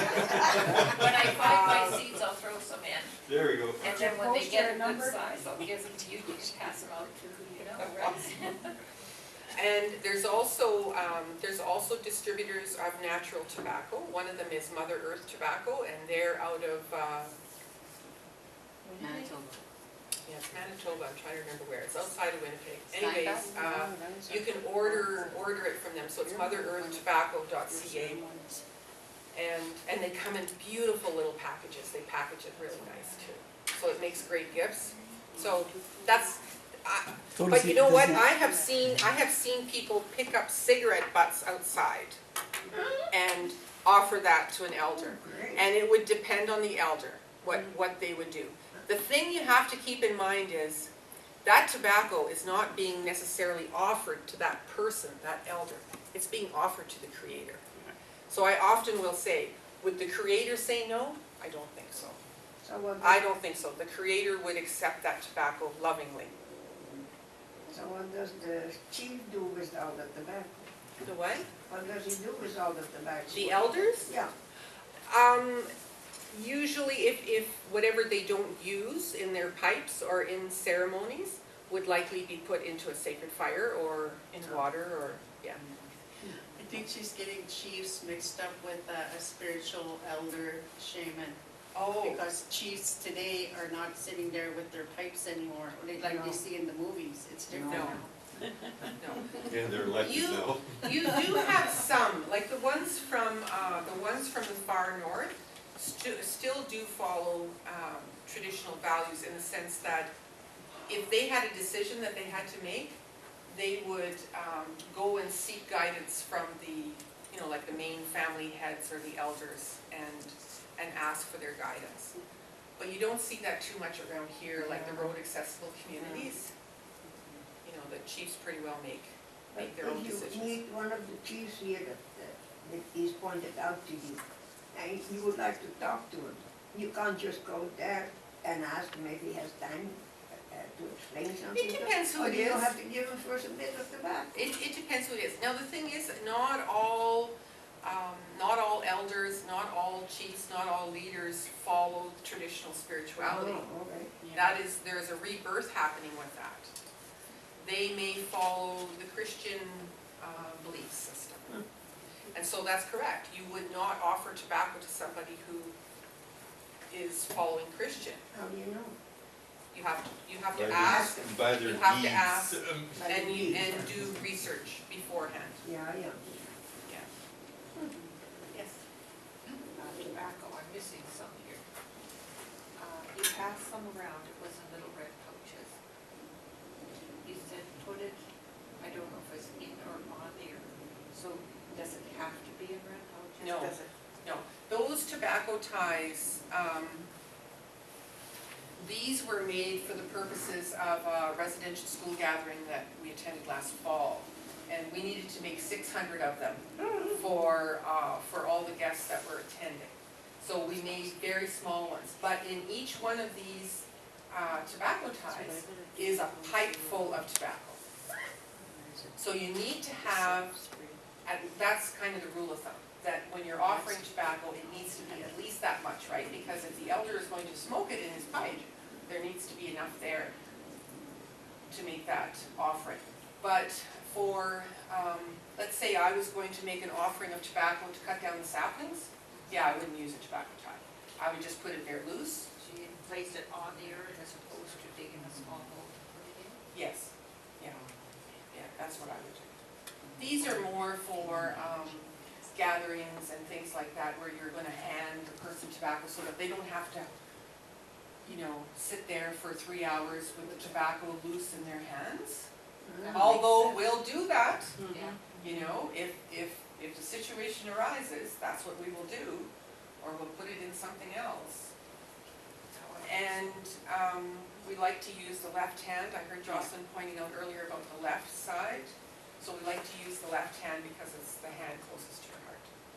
That's the custom. That's the custom, that's the belief. Do they also hug? Some people, yeah. Because I know- We're huggers. We're huggers in our Yeah, group. We do a lot of I hugging. mean, you're talking about the size of the hair, of the heart.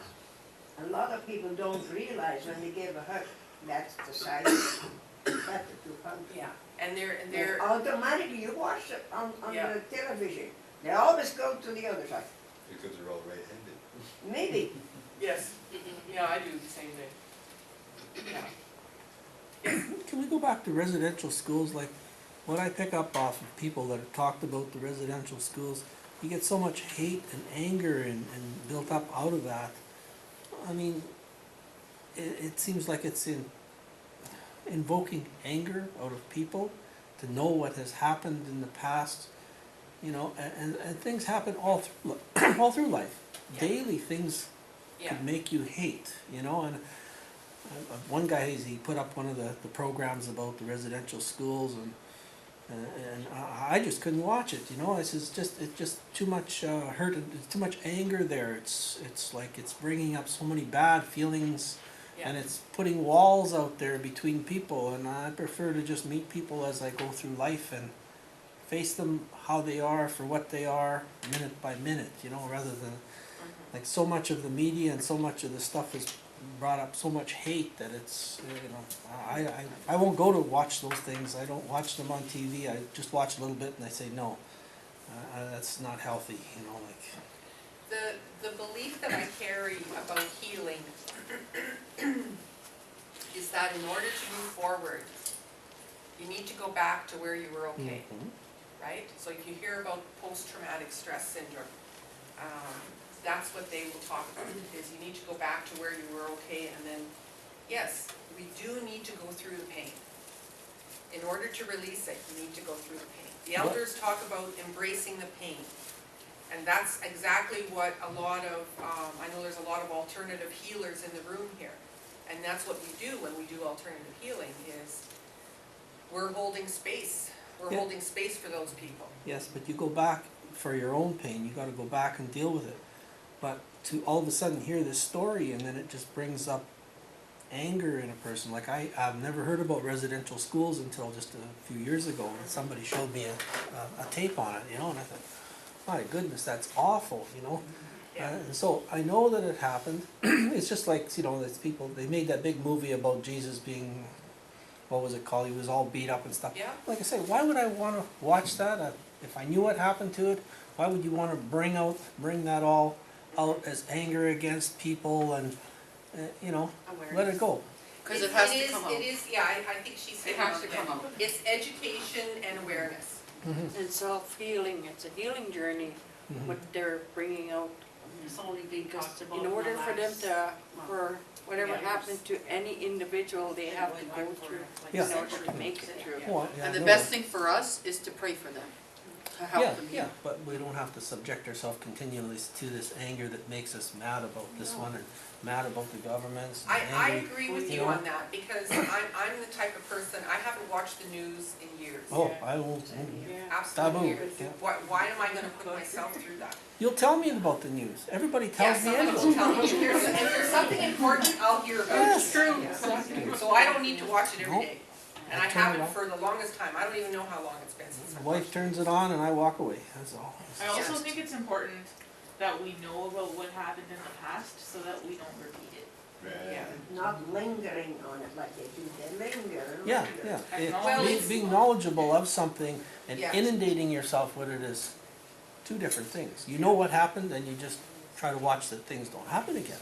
Yeah. But, you know, to delve into that, I that's think unproductive. Emily hit the nail on the head, you know, it's that the families are only just now starting to go through the healing process. Mhm. And as strange as that may sound, that is what's happening. So the great-grandparents and the grandparents, they may or may not be able to talk about it yet, even though it could have happened to them 60 years ago. When we attended the residential school gathering last fall, we had the honor to go and attend a ceremony at the site of the Indian residential school here in Thunder Bay. So the corner of Franklin and Arthur Street. Yeah, I went to. Yes. So at that ceremony, there were people that were saying, you know, we've driven past here, we've walked past here for more than 50 years, and today is the first day that we had enough courage to come into this yard and set foot here again. And that was really, you know, that was very profound for me to meet these people in person and hear their stories. And that's the thing, once you hear a personal story, that's different than listening to somebody like me who hasn't had a personal story. You know, it's very different to hear. And that's one of these posters that you have here, is Sam Echnipiniscum, I believe, is one of the leading experts on residential school. Not only is he a survivor himself, but he's been counseling people for more than 20 years. Even for myself, like I didn't even know I could apply for the, what do I call compensation, Yeah. until almost 4 years ago. And all these were doing it, I don't know how many years it was already starting. My sister told me, Emily, why don't you apply? The school I went to was a day school, but Oh, I yes. was in the residence on and off. I had friends there, I was in there after school. And I found out in the last 3 years, I have blank spots of being a traumatic stress. I don't know what you call it. Yeah, I didn't even know, all my life. Almost 50 years, well, 45 years, I went there since I was 4 or 5 years old. For about 40 years, I didn't know the hell was wrong with me. And so you wonder at my age, why I'm angry, why I didn't even know, like, if it's coming out now, it's coming out. But I dealt with stuff and I've been getting help over the last little bit for that, plus all the other stuff. And then there's 8 of us in the family. I went to a conference there in Sault Ste. Marie last year about the intergenerational. I was sitting in there, one of the workshops, and it hit me, I wanted to cry, yell, scream, jump. How dare they do this to my family, how dare they? And my mom went for 6 years, my dad's a World War veteran, so was his dad, World War I. So we got all these things interplaying and the government not recognizing a damn thing. So where does it put you now? Does it put you in any peace, or does it put you just at anger against the government, or what's Well, around you? Well, the memories that I am aware of, they're always with me. The healing, like she says, like revisited, I revisited time and time again. But I'm at a place now where I think I'm at peace with it. And this last month, I've been working on this for a while, and last month I went to a spiritual energy meeting out of town. And well, that trip and she helped me with that. And I don't want to go into the glory details, I don't want to remember. And even when Ottawa, they send you a whole bunch of counselors, well, here, go do this, go get hypnotized, and I don't want to do that. But who wants to remember it anyway for what, $2? You know, go take a nosedive down there. Who's going to be when I'm down there? Who's going to be there for me? You know, I'll probably need 24/7 care, like I was just a child. So. Not linger on all that. So she helped me with that. I had 2 visits. Well, the last visit I had, I spent 3 hours with her. You don't go in there for half an hour. So how do you find I was there for 3 hours. How do you feel yourself right now in society? Do you feel yourself part of everything, or do you feel? I am alive. I have to live every day. I I know, have to but- eat, sleep. I have to get out and go do it. I Oh, I try know to that. live a normal life Yeah. as possible. But you still, And you, as you- part of that, I try to put it there. But if I'm in a group setting, if it comes up, I'll talk about it. And if it doesn't have to come up, I won't talk about it. But the intergenerational, where my mom, I don't even know my grandparents, if they went, I still have to find out, because in that workshop, there was 5 generations that went to residential school. To talk about building up and repairing. So, and my 2 oldest daughters' dad went to residential school, and I just found out like just over 2 years ago. Like, whoa, were we messed up when we were young, and we didn't know how much. So there's a lot of come into play, so I wanna, this summer, I'm hoping if there's one, I wanna bring my 2 eldest daughters, you know, because they suffered the effects of us not being able to be a parent, you know, to them. And they were young, so I had 2 children after, but they're a lot stable than the other 2, because this summer for me will be 22 years of sobriety. Yeah. Tina? I have to leave, but I was hoping that you would talk about the sacred items. Does that help you? Just explain that to you a Yes. little bit? Yeah. This one? Like, what are Which sacred sacred items? items? No, what are they? And- Oh, what are sacred items? and- Okay. Yeah. Okay. yeah, that's So- where I was going next. I would consider the feathers that we've been given, these would be sacred items to me. So, oh, you lost your new feather carrier. This one I received for the name that I received. And, yeah, for the name only, name only. This one was given to us for our sharing circles. So this is the feather that we use for our sharing circles. So definitely, these would be sacred items to me. Some of the medicines that I carry. I'll show you one. Because I know I can open this one. As part of a sacred lodge, a sacred society, it's called the Medewan Lodge.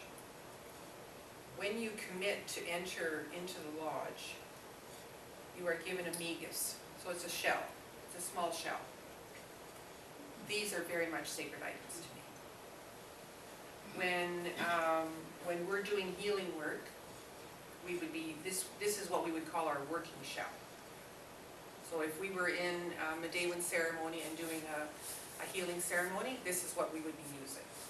That's what we would be using in our ceremony. So very much these are sacred items to me. And where did they come from? They're given to you in ceremony.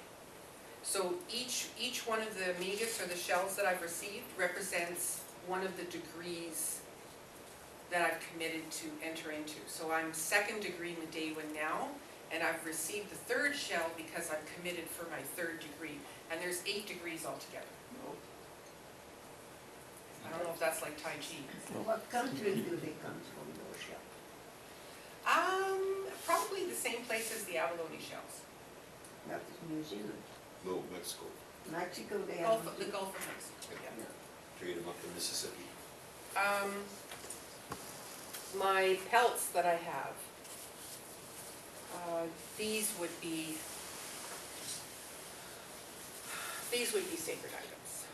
And I received these pelts through the Medewan Lodge. So there's actually another one in here. There's a baby one in here. Not a baby. I call it a baby. It's not a baby. It's a weasel. Why do you put them together? Because I can't separate them. So they're always with me. They're always with me. So this one I received for my 1st degree. And you can see she's very well loved. She worked very hard. And so with each degree that you receive, so inside her mouth, there's another migas wrapped in the red cloth. And then inside her belly are the 4 first medicines. The 4 first medicines that I went over with you tonight. That's what's in there. And she's tinged yellow because one time we were having ceremony and it was raining, and of course it's raining, you're still in ceremony. You're not going to leave because it's raining. So, and I had her on a yellow cloth, and then it was too late by the time I figured out that she was already changed color. But it's okay. And so in this one, for my 2nd degree, same thing. There's 2 migas in here now, wrapped in the green cloth, representing 2nd degree, and then you have 8 medicines inside of her. So you receive the teachings for each one of those medicines, and it's all done through ceremony. It's a very old society. They call it a secret society. Yeah. But it is, sorry? Show the diamond? Oh, on her bag. Everybody always remarks about the diamond. Ah, yes. There's many times she'll let me know that she wants to come for something. So it could be a workshop I'm doing or something, and she'll let me know that she wants to come. And there's many times when you're looking at her, you can see her breathing. And How does she let you know? how does she let me know? It's a clear cognizance. It's a clear knowing. I know what she wants, and I don't doubt it anymore. I could see it, probably have nobody else could. When she wants to go. Oh, there's been people that have said to me, they've come up to me afterwards and they said, I saw her breathing. And I'd say, yes, it's okay. It's okay. I said, yes. Not everybody can see it, right? But very much. The elder that helped me with the interpretation of the vision would say to me, they're more alive than you are. You know, their spirits are still very much alive. In a tobacco tie, he would especially talk about the tobacco ties. That tobacco tie is more alive than you are. And I would never understand what he meant, but I'm starting to. I'm starting to understand. You have to go. Pick up my That's all son. right. That's all right. I'm so glad you came, Dina. Me too, thank you. So those are some of the sacred items. This is a new one that I received not long ago. It's from Sedona, Arizona. And it has a beautiful story attached to it. It came from Shelley. What's Shelley's last name? Do you know Shelley's last name? Yes. Anyways, they were pulling up to this one spot where they wanted to go and check out the vortex, and it was a female-male vortex. And they could hear this beautiful flute music playing. And as they were going up the mountain, they found out who it was. It was this man playing flute music, and he was infusing the area with Reiki energy. That's what he was doing as he was playing this music. And he handed her this heart. and said that it's infused with Reiki energy, and every time you need to, you can just place it next to your heart and gain that energy back. So it's another one of those commitments that I need to go there. I need to go there and learn myself. I can pass that around. So this would be a sacred item to me too. Very much a sacred item to me. Where does the box come from? Remind me. Was it from you? Yes? Yes, Beautiful box. Yeah. So I'm just checking over this list here. I wanted to make sure that we touched on everything. So messages that you're receiving from animals. Has anybody had those kind of experiences where, yes? That's why I'm here. That's why you're here. Well, let's talk about that. What kind of messages are you getting? Fox keeps coming up for me. First it was with a conversation that I had with a very young person at the age of 13. She talked about Fox and being able to, she herself being able to mesh with the environment if she did not want to be seen and just wanted to observe. And so when we talked about that, that stayed with me. 2 days later, I had a dream where I moved away from Thunder Bay and I had to come back. And I came back and I was driving in a van with a bunch of friends of mine. A good friend was driving. I was in the passenger seat in the front of the van and I was leaned forward and I was searching for Fox. And Fox came. And a deer as well in that dream. And then I have medicine cards. So I pulled, so when I had that dream, I went to my medicine cards, read about Fox, put the book away, shuffled the cards, pulled a card, and it was Fox. So it keeps coming up. So what do you think the fox is telling you? Have you, because you already know, but what is the fox telling you? I'm not sure. So how long ago did this happen? This has been happening over, I'd say maybe 2 or 3 weeks ago. Okay. Yeah. Oh, so it's fairly recent? Very recent. Okay. Yeah, and then actually I saw the email 2 days after I had the Okay. dream and pulled the card. So. Very interesting, eh?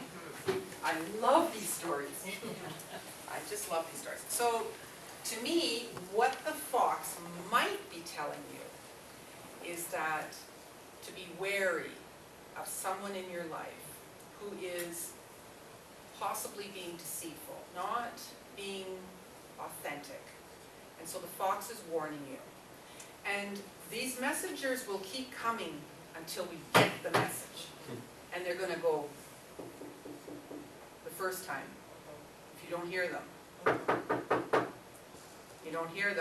the knocking gets louder and louder and louder. And sometimes that's where the health issues come from.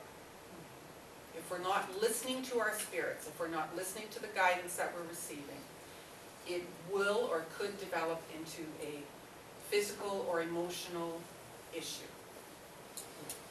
So, I mean, I could share with you stories of how the universe has said, oh, you don't want to listen? Okay, and take the rug and just pull it out from underneath me. And it's happened too many times. So I have now said to the universe, I want to learn my lessons in a comfortable, safe, easy way.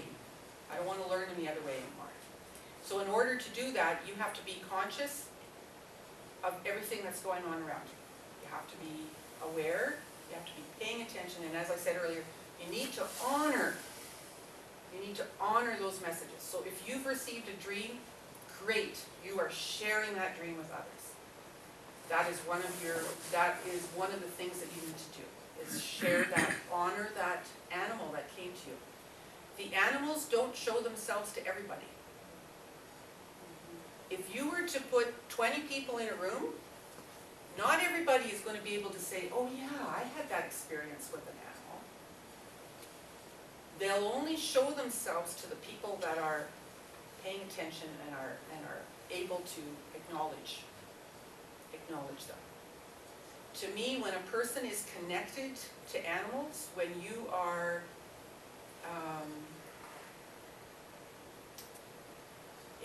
I can't think of another word. When you're connected to animals, to me, that shows the level of enlightenment that your spirit is at.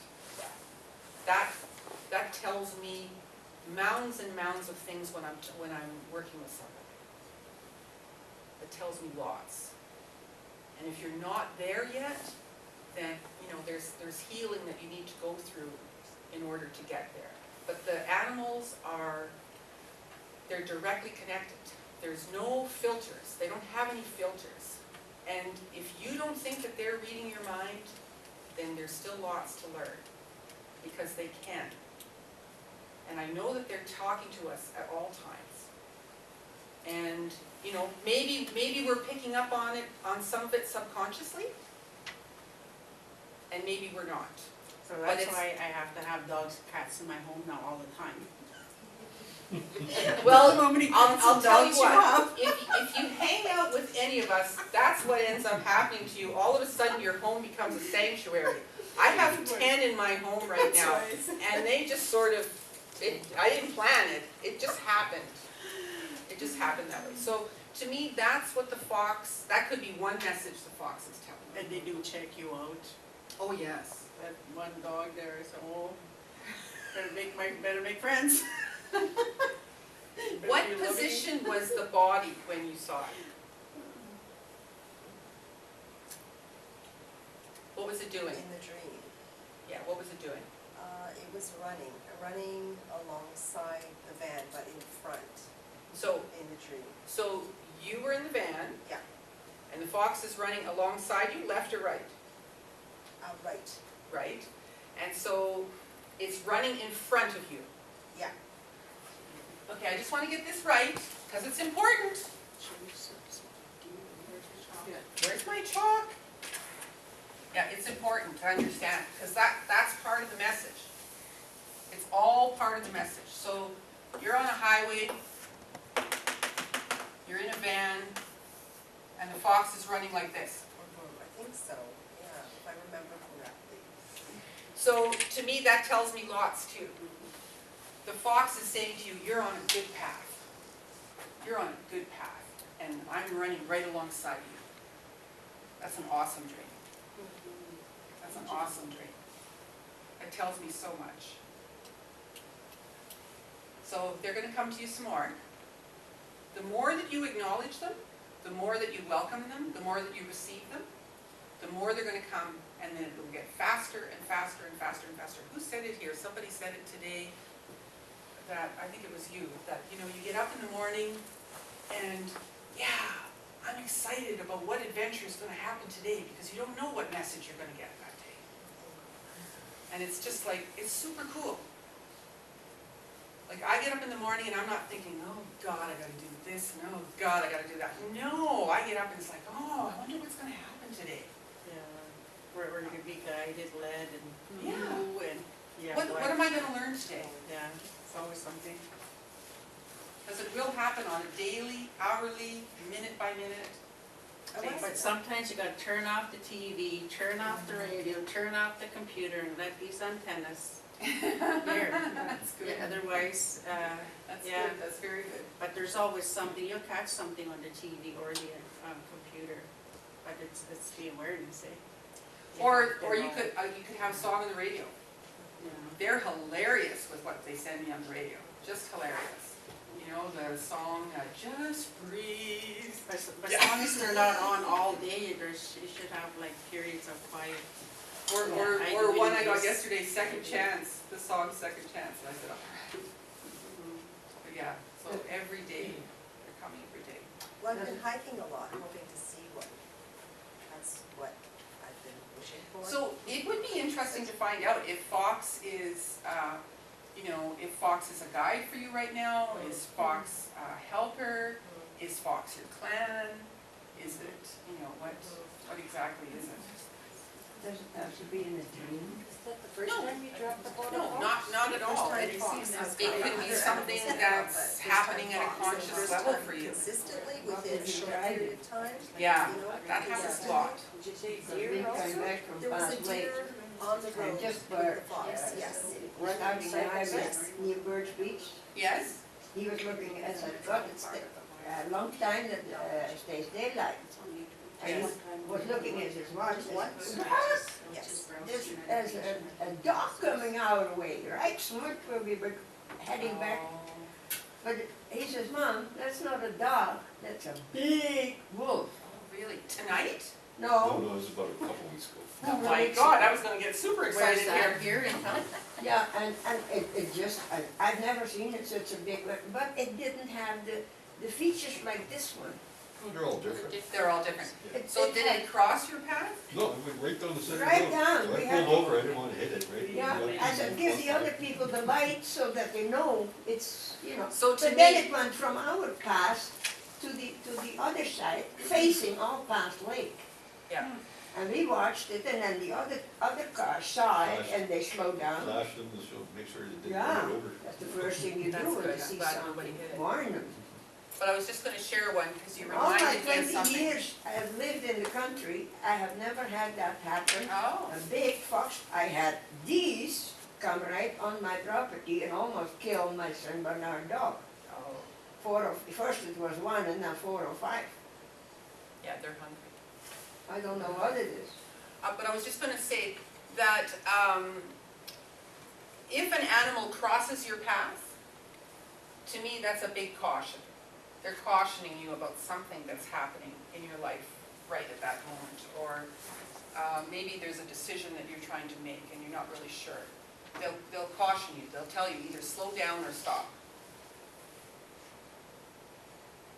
And if they go behind you, you're still good. You're still good. They're saying, okay, you're still good, keep going. Keep going on your path, you're all right there. What if you hit one, you didn't see it coming, which I didn't. Well, I mean, remember. it's an accident. What kind of an animal is it? The dome, Yeah. front corner of my car. And I didn't see it until it was into my car. So there's a very big message there. Yeah, there's a very big message there. So was the doe killed? Not right away. I guess Okay. it makes up into the ditch and the police were there. Yeah, that's tough. But I mean, with that animal. But that's a big message. And I can talk to you about it after if you've got time.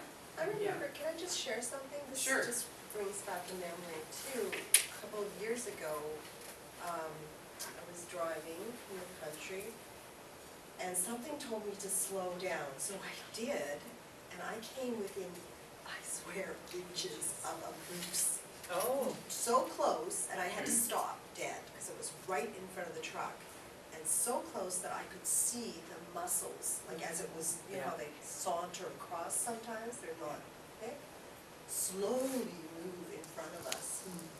Yeah. So they were showing themselves to you? Yes. Yes. It was incredible, like I could see the muscles in its legs move. You know, that's how close it was. No, this one was right in the, oh, we would have had it there because it kept going, it Yeah. was heavy.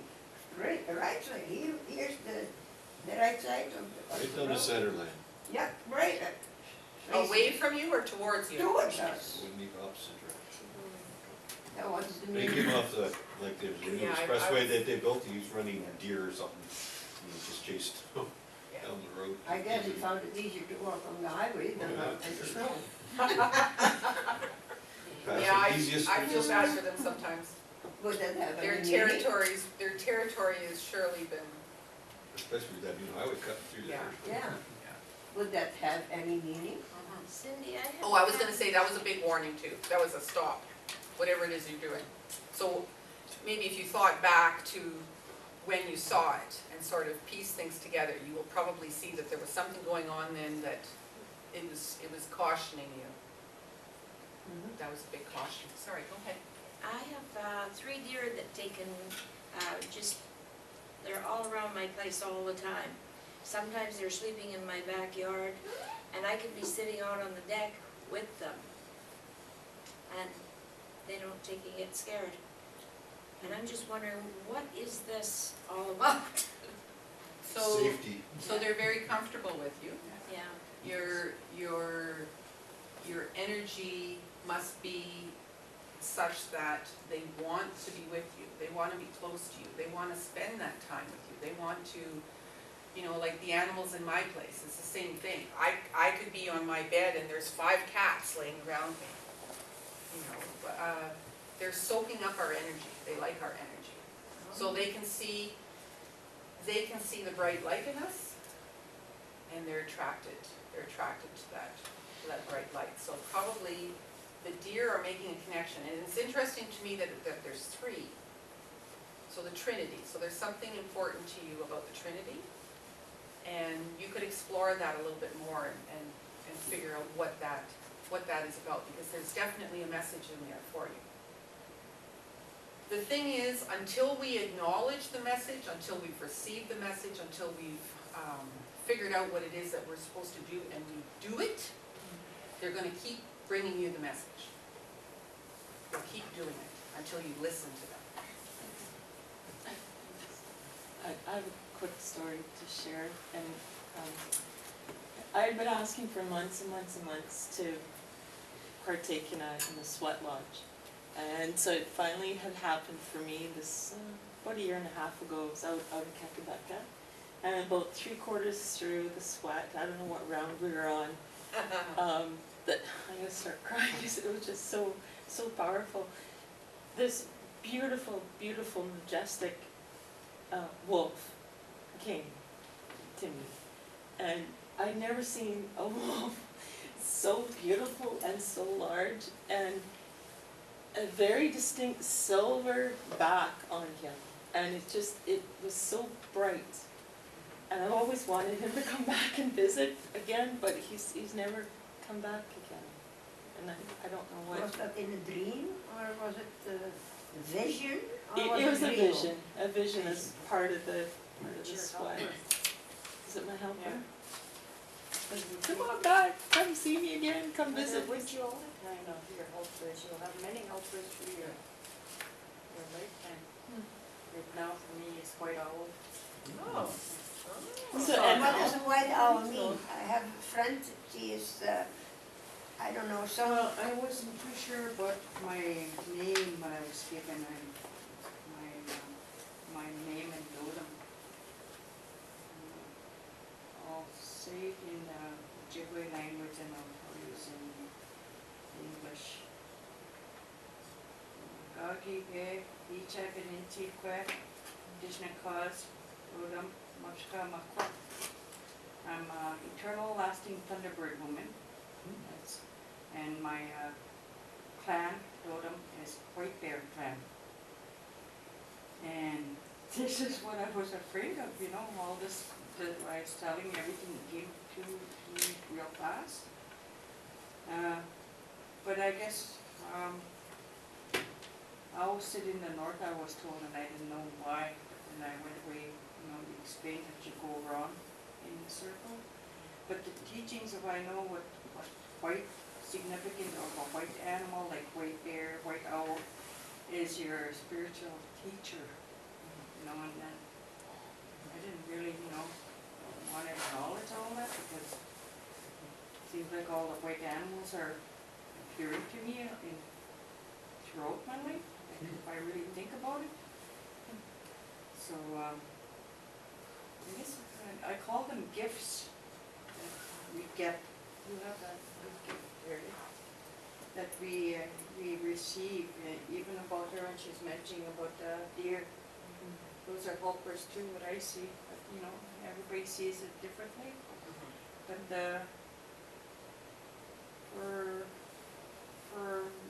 for us to have a spirit name and our totem is very important and shows who we are as an individual, and it guides us through our lifetime. And, you know, like for me, I was sort of really fearful of, well, because all this started coming at me, and I wasn't grounded, so I know how to ground myself now. You know, I was pushing away all my friends, you know, I'm back again. I'm the type, I don't never give up, I get right back up, and so that's what I am, white bear, white bear. So that, you know, it's an animal, you're given helpers, find out about the animals, just like you for all you can, and then you'll notice you'll have traits and not, you know, that's what it means to have a clan in your spirit thing.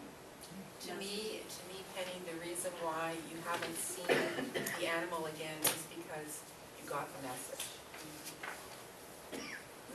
So whatever the message was that you were to receive in that particular lodge, you got it. That's why they didn't need to come back. Since I received the knowledge of what I was to do, I haven't seen her again. She hasn't come back to me. So we got the message. That's what I understand. I know, I'm the same way. Oh, I'd love to see a wolf out in the wild. Oh, yeah. I would love to. Well, I guess it's a good thing we don't get to see them again then. Well, it's not to say that they won't come back. It's not to Yeah. say that they won't come back, but to me, that's what I understand. No, I just don't find out about them enough that I need to go. I need to go again. What is special about the wolf that you admire so much? Because she's the teacher. Oh. She's the teacher. And she's the one that encourages us to promote unity. And that we're all from the same circle. And she's also been a helper in our family. Like Cynthia started seeing the wolf when you were just a little girl. Yeah. Yeah. So she's been there for a really long time protecting our family. I know she's prevented a lot of accidents from happening and different things like that. She's very, very strong. But to me, that's what her role is. She's the teacher. Is that in a dream or is that in the real? It can be both. And to me, it's all the same. Whether I understand it at a subconscious level or a conscious level, it's because for me, spiritual is everything. If I don't have a healthy spirit, then I wouldn't be a healthy person. You know, I suffered from very serious emotional illnesses, and I overcame them through my spiritual life. My children know a completely different mother now because of the spiritual role that I carry. I was a very ill person. So was I. Some people include, like in your path, my path, some people read the Bible, like believed in that. Yeah, and there's absolutely nothing wrong with that. Have you ever believed, or read? Yeah. Oh, for sure, because some people talk about it, some people don't. that's how I was raised. And I mean, I've gone into a church since I follow traditional spirituality. It's not that I can't go into a church or anything like that. And there's lots of my friends that are able to balance both. They are traditional spiritual people, but they still attend, Sunday Mass. Yeah, because I heard too that when you follow the cultural, traditional way, well, you have to put that down, you can't do both. And I know this beautiful lady that does both. She does talk. She mentions God or Jesus, but she has her medicine, that stuff, gifts. And who's to say that we can't do both? Yeah, I know. Then we serve like one Creator, right? It's one Creator, one God. That's why the medicine wheel is so important to me, because it covers all those cultures, it covers all those beliefs, it covers everything. You see, because my biggest learning was from the Bible. Like, I could understand this, I could understand other things, because to me, that's my foundation. And, any one of us could pick the Bible up and read a passage in there, and it would be very meaningful for us, and we would receive a great teaching, and I think that's fantastic. It's whatever works for you. The important thing is that you believe in something. Yeah, spiritual. Is that you have that belief, that you acknowledge that side of you, because just as I showed in the wheel, right? Because we're made up of 4 parts. To me, the spirit part is the most important, and I'm probably way off with that, but I just feel that if your spirit is not in good shape, then the other parts of you are not working well. So yeah, you could have some physical issues. In my case, I had a lot of emotional issues, and then, or you could have intellectual issues. So if you're not taking care of your spiritual side, and in today's society, just the way things are, people neglect their spiritual lives. They don't pay attention to those little messages. And they wonder why they're out of balance. Yeah. Yeah, or they're complaining, or they're angry, or, you know. Yeah, so it's so important to take care of your spirits. Because they So say, that, oh, sorry. balance, have balance. If you're doing 1 or 2 or 3, you're out of balance. If you're doing 4 on a regular basis, you're kind of in balance, you're in harmony, you've got peace. So, it doesn't say we don't blow up, you know, but we're human, but we're not extremists anymore. We're kind of in that in the middle, we're balanced. And the other thing I wanted to share with you, just in case there's somebody here that's dealing with this, is they had diagnosed me with anxiety or heart palpitations, that kind of a feeling that you get in your chest when you're nervous about something. And I learned through ceremony that what that was actually my spirit. That was my spirit waking up.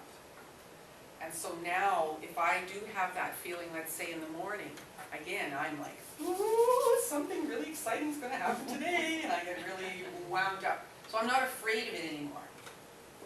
If you talk to spiritual people, there are many of them that will share with you, yeah, that used to happen to me. But because we don't have the guides to explain to us how simple it is, what that is that's happening to us. And if you think about it, how many people do you know that are suffering from anxiety and heart palpitations right now? Yeah. 90% of your friends and family? And that's what it is. You have to go ahead. I'm probably way over time anyways, right? I'll see you again. I would be so happy to stay and answer any of your personal questions or experiences that you have. I'd stay as long as we need to. And I really enjoyed our time together, and I hope that you got something out of it. And you've got my contact information, so feel free to call me anytime. Okay, going back to this, then when you were talking about spiritual names, everybody has a spiritual name. Okay, before you said that, I thought just Anishinaabe or Indigenous people. Now, every race now has a spiritual name. Well, if you think about it, because and then I'm just gonna go. I'm just gonna on to the next question before you answer that, because because not everybody and every color is able to give that name. You see, how does that name come? How does it arise from? So it would come in different ways. It would come in different ways. The reason why it's important for people to know that every person carries a spirit name is if you look at it this way. Do you all believe that you have a soul or a spirit? Then that spirit or soul has a name. Right? Just like every blade of grass, every grandfather or stone, every animal, they all have spirits. And so every single one of them has a name. So, right? Cynthia? Oh, I don't know if you said it already, but I just wanted to mention the word Anishinaabe.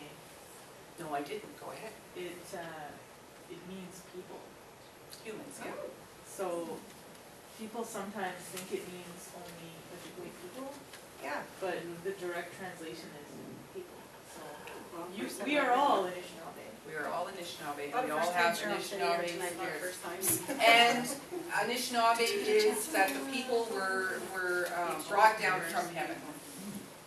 That's the translation. We were brought down from heaven. And like Cynthia said, you know, it depends on what teacher you're working with, who you're working with, which elder you're working with, because everyone carries different teachings. And if I didn't share what I've learned, oh my God, I'm in agony. So no, I have to do it. I have to talk about what it is that I'm being told to talk about.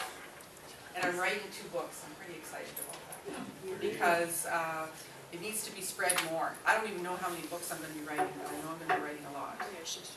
Okay, I have to ask you this question then. Okay, I've heard elders say that, you know, if carriers say that this way of life is not to be written or shared.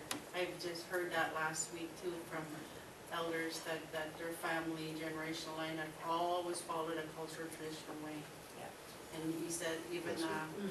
oh, not him, but the other guy, the elder that had that sage, he said he's been in conferences or places where many times he wanted to write down stuff and they told him it's not allowed. He said he's even tried it more than once and now he doesn't write nothing down when he goes to teachings. It's all handed down through oral. Yeah. So there you are, you're writing your books? Yes, yep. And I am being divinely led on those books. Through writing about that stuff? Everything. Everything that I've experienced in my life and the teachings that I've received, the spiritual messages that I receive, I'm being instructed to write them down. And the, yeah, and the, you remember that picture that we showed you of the lodge? Mm-hmm. So that lodge, the first one that we had, the elder again that helped me with the interpretation of my vision and the wolf coming to me, he is or was a very traditional elder from Shoal Lake, very well respected. Jocelyn knew him. Albert Mandam and Medewin elder. And he is the one that said to me, when we were sitting up on Mount McKay, he said, all these people that you see here, that's who this lodge is for. And it has to be here, you have to have it here in Thunder Bay, because there's 100,000 people here that need the lodge. And he permitted media to come up there and take his picture and interview him, which was never allowed before. And he, I forget how many interviews he had altogether, but he even permitted them inside the lodge. And so that is why we still do that today, because that is what we were taught to do. That is the teaching that I received, and that is who I am. My name, Memeshwe Gabawik, Indigenous, is standing strong. That is who I am. And my clan is Caribou. I did know them. How many different clans are there? Lots. How many animals are there in the world? Spiders. Oh, so it's just Cougars. all the water. Yeah. Okay. Well, usually for me, it's the area that I came from, that I come from. Those are my spirit helpers, and my name came from my ancestors, the elder that gave me, and then my spirit clan. And I read about my spirit clan. It was in that book that lady I visited.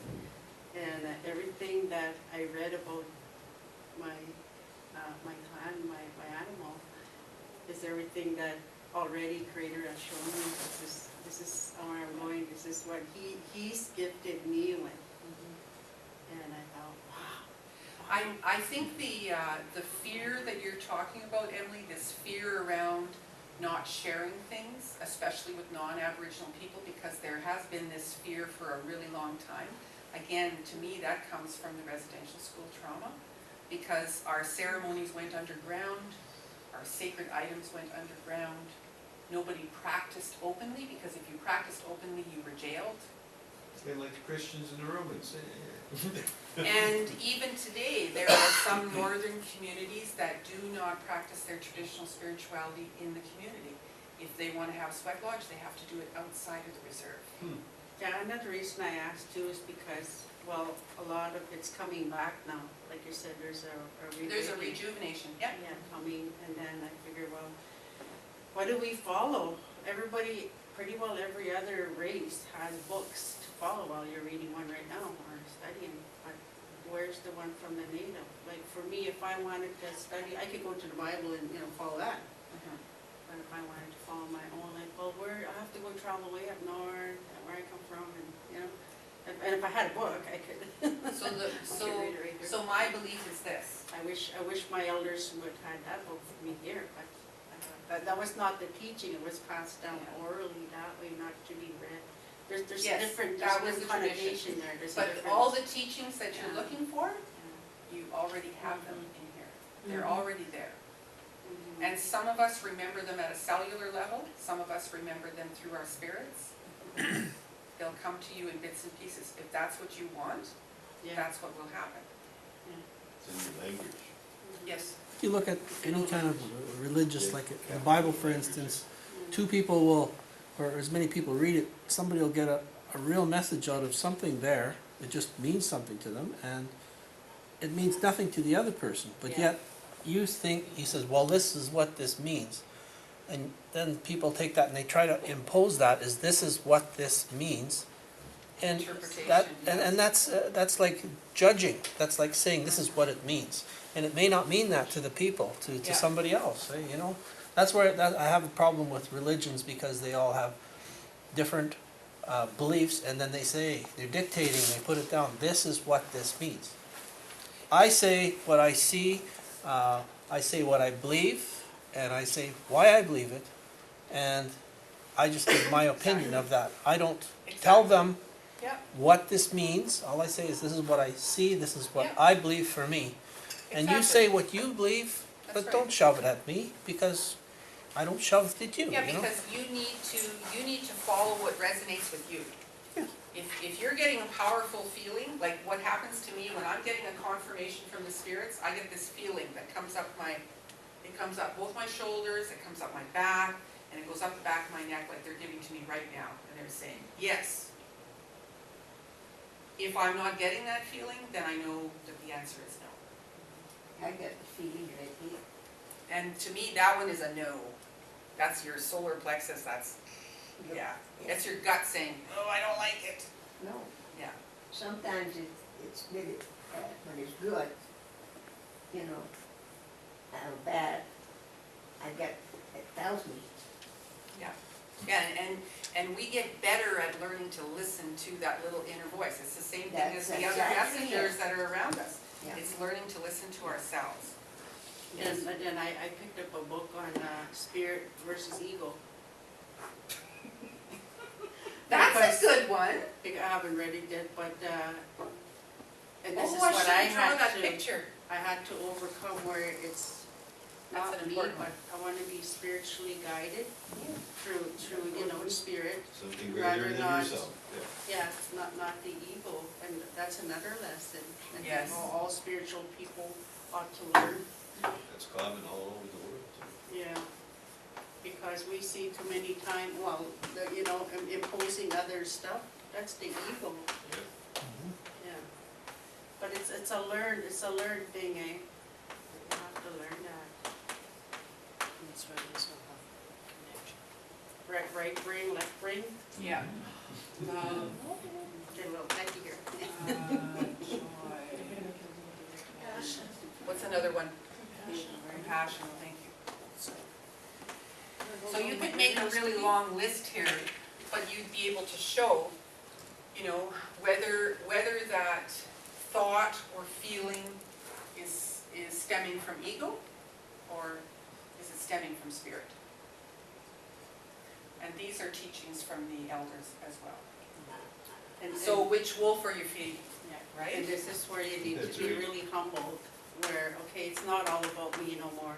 It's a bigger picture than just me. You know? Yeah, and so, you know, which wolf are you feeding every day? Are you feeding the pure wolf, the white wolf, or are you feeding the dark one? Yeah. It's a simple explanation, but I love it. Like I like symbols. I like illustrations. It helps me to sort the stuff out in my head. Visual learner. And I was told that that's part of my gifts is symbols. So I use symbols. Do they believe in the power of positive thinking? Me? Oh yeah. Been about that for a long time. But I didn't understand how powerful that was until maybe just Until lately. love attraction. Yeah. Until secret. Yeah. Until lately, yes. But then there's not just that, it's a lot of other things, inner stuff has to be worked out too, I believe, for that. Did you see that guy on Law of Attraction, The Secret? He went to jail because he made that big sweat lodge. It was on the news. He was overdoing it, making the deal. Which one was that? Which, People died. That's the ego, yeah. Yeah, that would have been ego, yeah. That was definitely ego. Taking the sweat lodge way out of Spirit context. names, are they always translated from the native to the English? What it is? Well, I mean, it's Is been, it like, it's, is that the way it is all over? yeah, it's, Or just this area? it's been my experience that that's usually what happens. If you were gonna say something? Oh, I was just gonna say, my brother's name, Trevor, I wouldn't even be able to tell you what it is, like, cause the word was, the Ojibwe word was there, but then translated it meant the sound of thunder when it hits the ground, like the rolling thunder, like, what, like, I don't even know how you would describe something like that. Yeah. But I mean, to answer your question, I think that, yeah, in other countries, it would be whatever their language is, I guess. You know, so if you were in Ireland, it's whatever language they have, and So I wouldn't be looking for that Ojibwe or like that because I don't understand language. well, So- I'd have to get a sign in my language. Well, for me, I got mine in Ojibwe, and I want to translate it in Cree. Like, say if she would've got it in Ojibwe, she could have translated in her own language.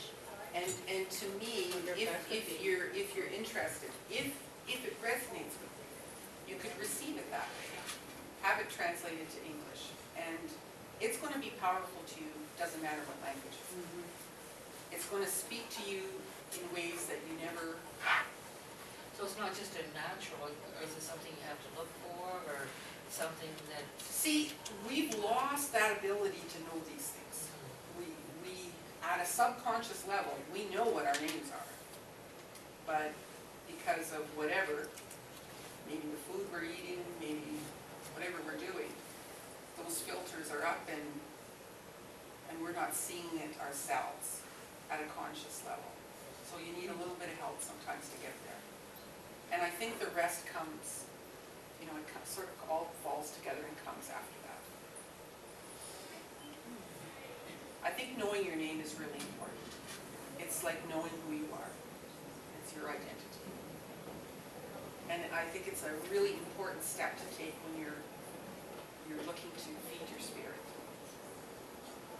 Right? Do you always have to have some kind of trauma or something happen for you to make this transition, or No! is it something that just comes? Heavens no, please. It doesn't have to be that way. Everybody talks about all the It just things that seems, happen. it just seems though that we're not paying attention unless a trauma has happened.